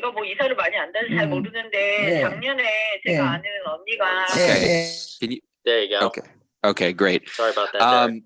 No worries. Most recently, we've been working closely with CISPES, along with the deteriorating conditions, human rights situation in El Salvador. But we also have close relationships with NISQA and SOA Watch. I'll also add Witness for Peace Solidarity Collective. We're looking to build new relationships with countries that we haven't done much work in, such as Brazil, Peru, Colombia, and Haiti. As you can see, the next bullet point is the U.S. foreign policy and military aid, security assistance, sanctions. All those are deeply intertwined with immigration and migration to the United States. So we also work and keep tabs on the immigration situation in the United States, the situation at the southern border, and what specifically is happening in Massachusetts and what we can do in Massachusetts to support humane and just immigration policies. Finally, what we also do is we put on webinars to educate folks about the pressing issues in Latin America and the Caribbean. For instance, we had a webinar just this past week or last week on two activists, Ellen Mass and one other person that went to Venezuela to see the conditions there under U.S. sanctions, and they did a report back. We will also be having a webinar in June 15th, I believe is the date, on the politics of immigration from Haiti and from Cuba. So getting into the differences in how the U.S. government treats people from Haiti versus people from Cuba when they immigrate to the United States. So I think that's pretty much all I wanted to cover. The final thing I will say is that we are looking to develop a relationship with the Racial Justice and Indigenous Peoples Working Group, which I know is coming up next, since there are some crossover between the solidarity work that we do with Indigenous peoples in Latin America and some of the work that they're doing in the U.S. With Indigenous peoples. Thanks a lot, Derek. In the spirit of keeping things moving, I'm going to go right to Jeff Klein. He's going to talk about our PI working group. Hello, everyone. The fact that we have a Palestine-Israel working group and that I'm speaking to you today is an indication of how far this issue has become accepted, and I would say even integral to the progressive left and anti-war movement in the United States. That wasn't always true. 20 years ago, in the run-up to the Iraq War, the issue of Israel and Palestine was considered a very touchy issue that was best ignored by the mainstream of the peace movement. All of that has changed. And the movement for Palestinian rights and self-determination, to put pressure on Israel and hold it accountable, has now made important inroads into even the liberal, especially the democratic liberal universe. Unfortunately, very little of that is reflected in Congress yet and in US policy, which is where we focus our work in the Palestine-Israel Working Group. Not because that's the only area that's worth working in. Obviously, there's a lot of important work going on in terms of protests on campuses and the BDS movement and so on. But ultimately, in order for progress to be made for Palestinian rights, there needs to be a change in US policy toward supporting Israel and leaving it unaccountable. This is an uphill battle right now. In Congress, depending on the issue, there are between 20 and 40 members who will vote to one extent or another in favor of holding Israel accountable and supporting Palestinian rights out of 435 members in the House. In Massachusetts, only Ayanna Pressley is very consistent in advocating for measures that would hold Israel accountable, sometimes joined by Jim McGovern and Steve Lynch, and very, very rarely by any of the other 9 members of our delegation. In the Senate, Warren is somewhat decent on this issue, but not willing to take a leading role. Markey somewhat less so. So we have our work cut out for ourselves. Our focus is on educating and mobilizing the constituency that already exists on this issue. Democrats increasingly are supporting Palestinian rights, and we need to find ways of putting pressure on our elected representatives to reflect the understanding and beliefs of their constituents. We have 2 important webinars coming up in May. On May 11th, we have 2 of the authors of a very influential and important article in Foreign Affairs recently on the one-state reality in Israel-Palestine. And at the end of the month, on May 31st, we have Lara Friedman, who is the best and closest watcher of Congress, and Michael Aria, who is the U.S. correspondent for Mondo Weiss, an important website. So we don't expect a breakthrough immediately, but I remind everybody that the anti-South African apartheid movement was struggling for decades before it finally succeeded in moving the US Congress. And when Congress passed the anti-apartheid bill, which put US sanctions on apartheid, it was the beginning of the end of the apartheid movement. The leaders of South Africa began to negotiate immediately for a transition to democratic rule. So that's our goal. That's the S in BDS, boycott, divestment, and sanctions. It's the sanctions part that will be decisive when we can reach that point. Thanks, Jeff. Next, I want to turn it back over to Jonathan, who's going to give us a brief update. I know you already talked a little bit about Fund Healthcare, Not Warfare, but I think it's going to be Sandy. Oh, I'm sorry. I must be working off an old document. Sandy, my apologies. No, not at all. Jonathan earlier sort of touched on the high points of what the Fund Healthcare Not Warfare working group has been working on. So I don't want to be too repetitive, but I will try to flesh it out a little bit further, if I may. At the beginning of the pandemic, MAPA, in its wisdom, created the Fund Healthcare Not Warfare working group with an express purpose of bringing together those impacted by the healthcare crisis with the epidemic, the pandemic imposed upon all of the injustices and inequalities that have been built into the system, particularly for the last 40 years, where anything public in our public life has been had a bullseye painted on it as the neoliberalism or the marketplace fundamentalism, as it's called in some countries, has been imposed under Reagan, under Clinton, and that as an ideology and a set of practices has sort of come into everything in our life. We've specifically helped broaden MAPA's reach by working, developing liaisons and working relationships with the Poor People's Campaign, with MassCare, the Massachusetts Campaign for Single Payer Healthcare, on whose board I sit, and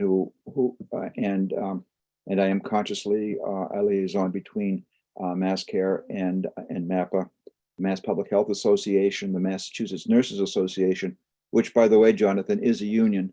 And if anybody doubts that, just ask Tenet Healthcare. The Mass Teachers Association, the Boston Teachers Union, and so forth. And a year ago, we were in the middle of a series on the health impact on youth. And we had some particularly vital and powerful presentations, one on adolescents with a special stress on the impact of the pandemic, the lockdown of a lesbian, gay, and transgender youth, and so forth. It was very powerful. And another workshop, another webinar on school-age kids, younger school-age kids. Very, very important. And this year, starting on International Women's Day, March 8th, we launched the Seeking Women's Health Justice series. We had an introductory session on March 8th, and coming up on May 24th, we'll be on incarceration, women in incarceration, and on June 21st, women's reproductive health, and so forth. And so we're developing that series also. Anytime I refer somebody to the MAPA website and the Fund Healthcare Not Warfare section of it, I think they're overwhelmed by the number of programs over the last 3 years that MAP has put on and the Fund Healthcare Not Warfare working group has sponsored and promoted. So it's a tremendous amount of wealth of information out there. On June 11th, as Jonathan had mentioned, the Fund Healthcare Not Warfare working group will have an annual meeting, an annual conference, and we're bringing in some national speakers to augment some of our state speakers. And again, trying to bring together the forces that are needed. We spent a lot of time in MAPA talking about bills at the state and federal level, and I think that's all well and good. My personal feeling is I'd rather organize people than politicians, and we need to build from the bottom up a powerful movement that's going to impose our will on a very reluctant corporate dominated state apparatus at both the local and national levels. One thing that's come through most of the groups that are working on is their support for a single payer financing as an essential feature of a just healthcare system. And the thing about that, one of the arguments for that is that it saves money. So how do we link that concept?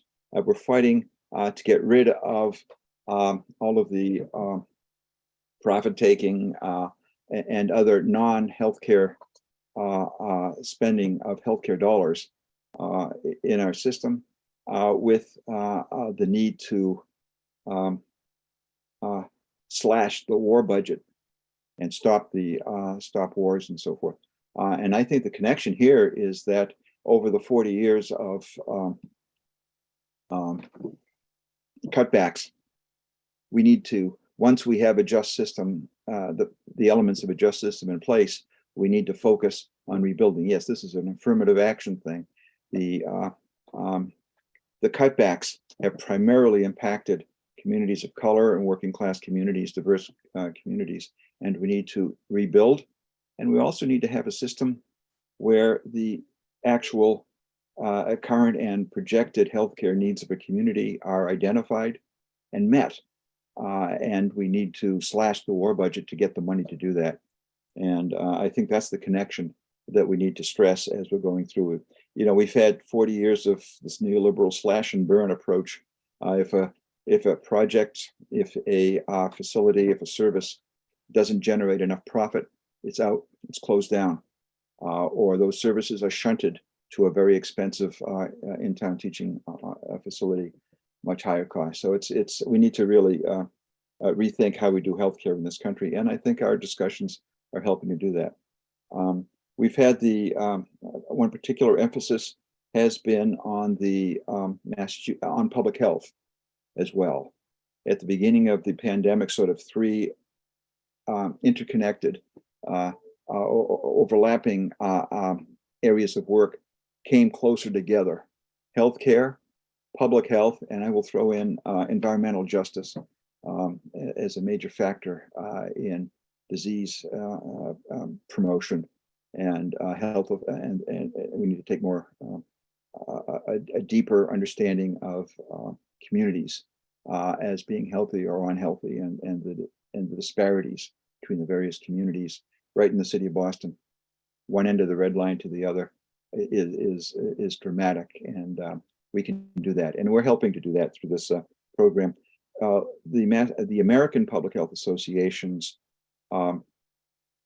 annual meeting last year was in Boston, and folks organized by this working group worked to have an impact in Boston, and this coming fall, this year, it will be in Atlanta. And again, we're busy. Folks who are focused on that are very busy. Resources to bring to that. Thank you very much. That's my. Thanks, Sandy. Next, I'm going to pass it over to Claire Gosselin, who's going to talk about our Racial Justice and Indigenous Solidarity Working Group.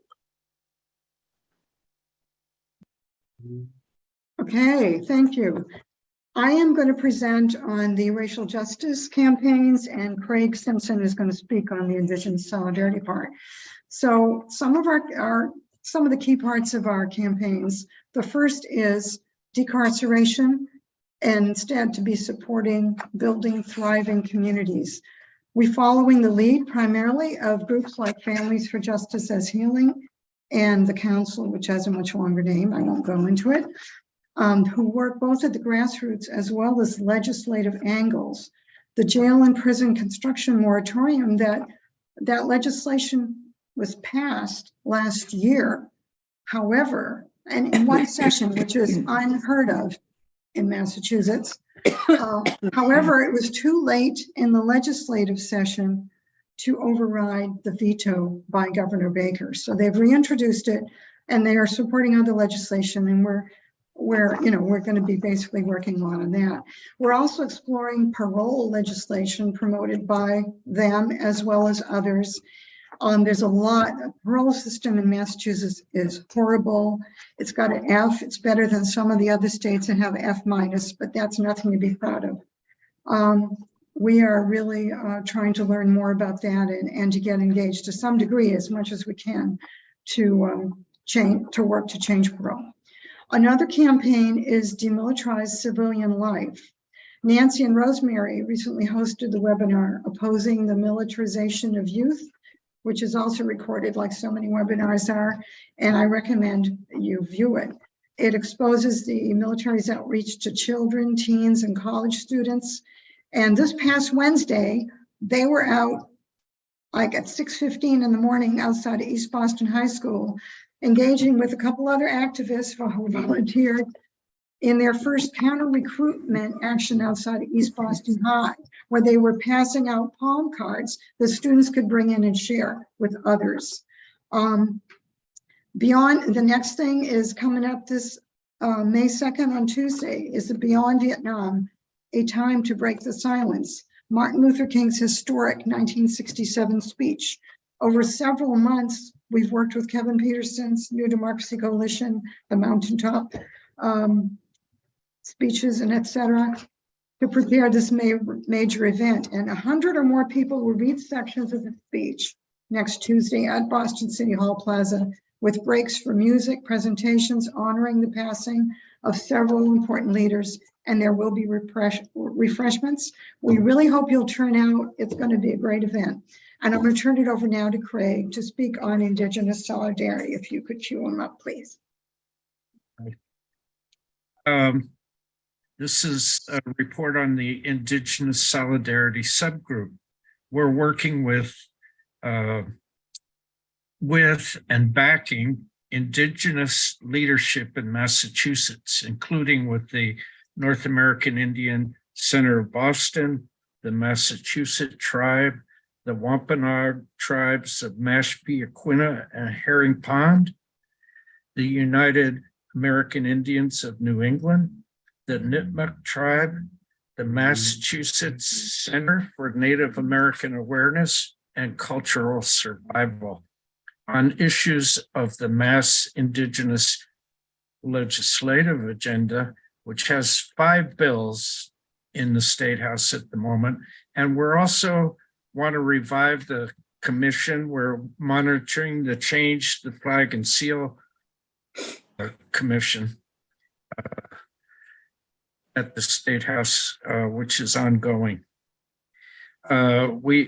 We're part of the Community Land and Water Coalition, the Save the Pine Barrens in Southeast Massachusetts campaign to stop cultural destruction of Indigenous, sacred, and historic sites.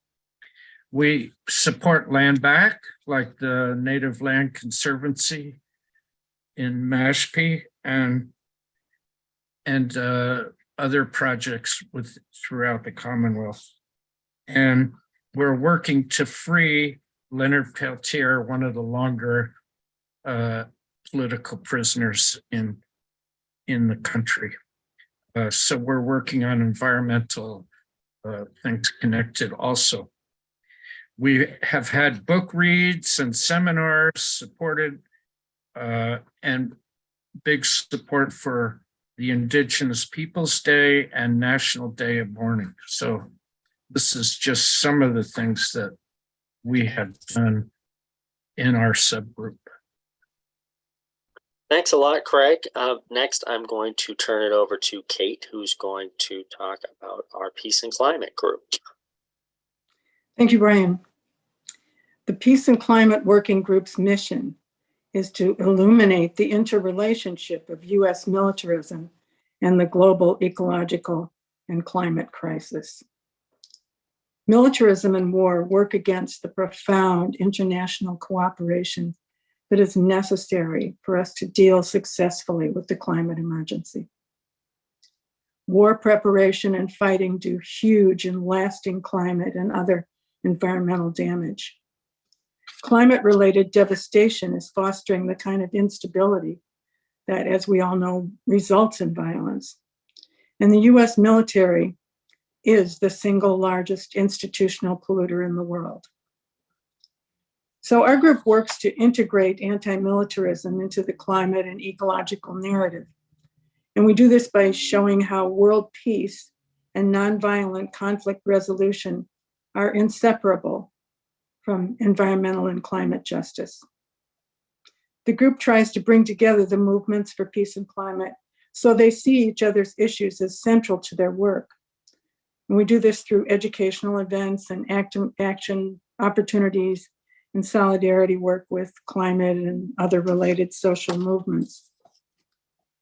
We have worked and continued to work in coalition with Veterans for Peace, War Industry Resistors Network, 350 Mass, the Unitarian Universalist Mass Action, Climate Action Now, and others. The recently proposed Can Do campaign, which you just heard about from Kathy Malley Morrison, will connect the twin existential threats of the climate crisis and nuclear war. Our latest webinar on the rewards of degrowth, presented by the Paradigm Shift subgroup, explored the benefits of a planned reduction in the use of energy and resources while prioritizing climate justice in the US and globally. The core group meets monthly and new members are always welcome. For more information or to be placed on our email list, please contact any of the co-chairs on the webpage in the MAPA webpage. Thank you. Thanks, Kate. And lastly, I want to hand it off to Cole, who is going to talk about our legislative and political efforts. Hello. So MAPA has a legislative political committee that tries to bring together all these issues and bring them in front of the state legislature and in front of Congress. And while our issues are most impactfully addressed in Congress, our foothold is much less there, so we have much less chance to get anywhere. So we are increasingly putting effort into the state legislature to try to lay the foundation to begin to move the political dialogue, but we're addressing both. At the state level, we have introduced the Commonwealth Peace and Justice Agenda for the third cycle. This cycle, it is a package of 6 bills for the state. I should have listed them here. There's one to embrace the Back from the Brink agenda on nuclear weapons. There's one to address connect nuclear disarmament and climate by forming a commission to study the economic impact of those two issues on Massachusetts. The third is to divest the state pension fund from nuclear weapon producers. The fourth is the moral budget, which would look at the impact if the federal budget adopted a progressive budget, what impact that would have on our state. The fifth is, we got an echo. The fifth is the right, taxpayers' right to know, in which the state would inform taxpayers of how federal and state tax money are spent and would reveal the fact that military spending is a large part of the federal budget. And then the sixth is ethics in travel to prevent lobbyists from paying for travel by state officials, which is often used for travel to Israel, among other problematic destinations. We have 2 major bills that we oppose. One would write into law the so-called IHRA definition of anti-Semitism, which would effectively make criticism of Israel an actionable offense. And automatic draft registration would make everybody that signs up for a driver's license young males when they turn 18, and it may be extended to females depending on congressional action, to register for the draft. Of course, there's no active draft in the United States now, but there could be again. It is possible for them to draft specialized occupations, for example. Maybe they might start drafting, computer programmers or AI specialists soon. So we have to keep our eye on this.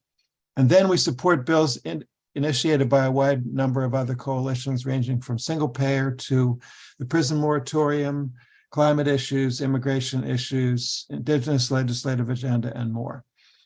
At the federal level, we advocate with Congress and we meet regularly with congressional offices. We bring constituents, and our purpose is to get our peace advocates to understand what Congress is, to understand how to advocate, and to become more effective in raising their voice at that level. And I will mention that National Peace Action is planning a lobby week. It's going to be either the last week of May or the 1st of June, and we'll have a number of lobby meetings that week. Our committee also proposes political endorsements for MAPA. Before we endorse a candidate, we also poll the members of the district they're running in, and the board makes the final decision. But the Legislative Political Committee is the first step. The committee is formed from a representative of each of our 9 congressional districts who organizes the work in that district, and they come together with other issue advocates to form our Legislative Political Committee. That's all I got on that, Brian. Thanks, Cole. So having heard all of, well, thank you for putting that up. If folks want to even more, they can visit masspeaceaction.org, where you can find all of our program plan for 2023. But now that we have heard our plans for the next year, we would like to give you the chance to affirm and vote in support of them. So Cole, thank you for putting up the poll. If you could answer whether or not you support MAPA's plans for 2023, we would very much appreciate it.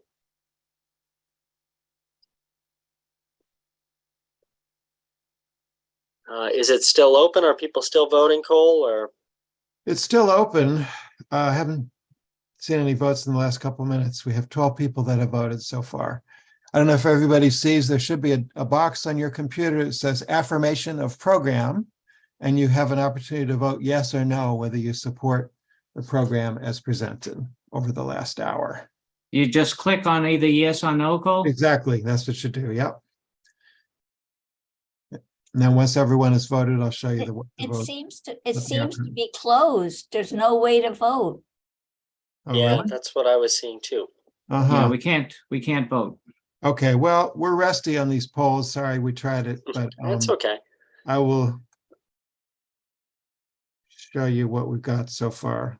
Should we go to the old-fashioned way of doing it, Cole? I guess we better. Well, This poll is screwing up. Yeah, sorry about that. Oh, well. Okay, well, no problem. maybe That's why you we have should- the old-fashioned way. maybe So I ask- propose that we Ask if affirm the. people oppose. It'd be easier to ask if people oppose it. That's true. But let's do it by voice. Is there any opposition to the program?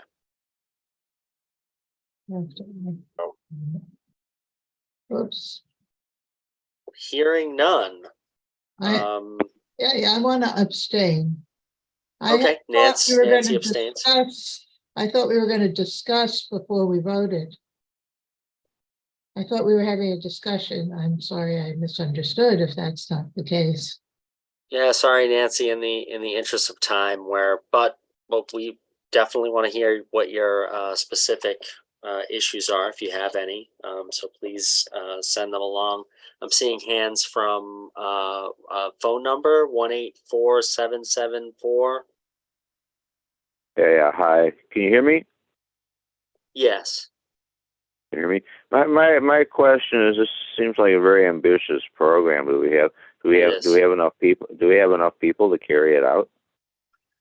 Well, one of the reasons, each of these committees is made up of, a group of volunteers that's working on these issues that meets regularly. Part of the reason why we're picking priority campaigns is to solve the issue that you raised, but there's dedicated activists working on each of these issues. Peter, do you have a quick comment before we get to the breakouts? Oh, we've lumped everything we've heard in the last hour together into a single up and down vote? It's not good. Yep. Yes. That is generally how we've done it in past years. Okay. Then I abstain.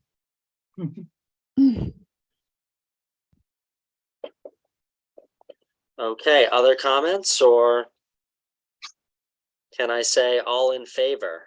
Yeah, we should of the ask all in program. favor just to, because you need an affirmative vote to Yep, pass anything. we do. Yeah.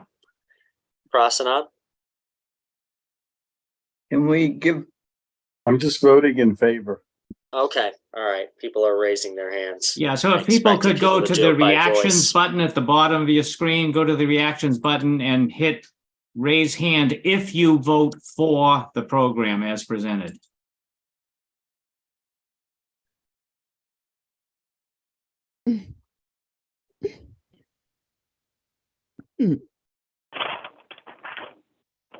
Well, some people are just raising their hands, so we have to count both. Yeah, I see that too. Yep.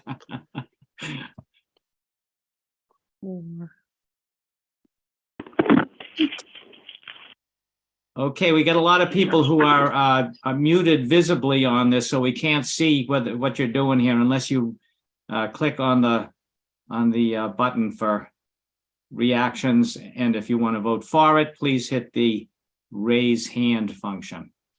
You can vote that way. Otherwise, we can't count your vote at all. My God, this is really bad. I'm seeing 37 yeses. Okay.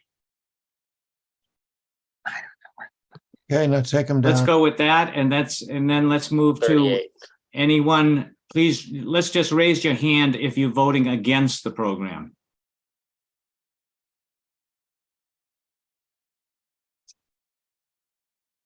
Okay, I don't see any there. Claire, are you voting against the program? No. No. Okay. Okay. Abstain. And then Abstain. let's ask all those abstaining to please raise your hand. All those abstaining. We got Peter, 1, 2. Wait, you're not giving us time. 3. Hang on. Just raise your hand if you're abstaining. If you're blocked on the video, show yourself so we can see your hand. Well, we can see Nancy's hand. Yeah. Okay, great. So I see only 2. What do you see, Brian? 2 and the gentleman on the phone. Yeah. Okay. So we got 3 abstentions. Okay. Yes. Okay. Thanks. Okay, great. Well, the program carries. It's a lot of work to make it succeed, but that's why we're requiring everyone to pitch in to do so. As always, I encourage you to get involved, join a working group, join one of the priority campaigns, take on a piece of work. Yes. With that, I will pass the ball back over to you, Cole. Oh, it's actually up to Susan now. Oh, okay. Over to Susan then. Hi there. Am I on? Yeah. Oh, so There you go. good. Okay, so we have been sitting here listening to a lot, asking questions, but this is a time for us really to be able to talk with each other, get to know each other, and figure out how we can best work and support each other. So we'll go into breakouts now, and there are 2 parts to the breakout. One is just getting to know those people within your breakout session. And the other part of it is sharing thoughts, reflecting on Dr. Horne's presentation and related discussion. Are there ideas that were discussed that people think can help MAPA broaden its agenda with communities of youth, color, people of color, labor, sorry. So let's go right on to it.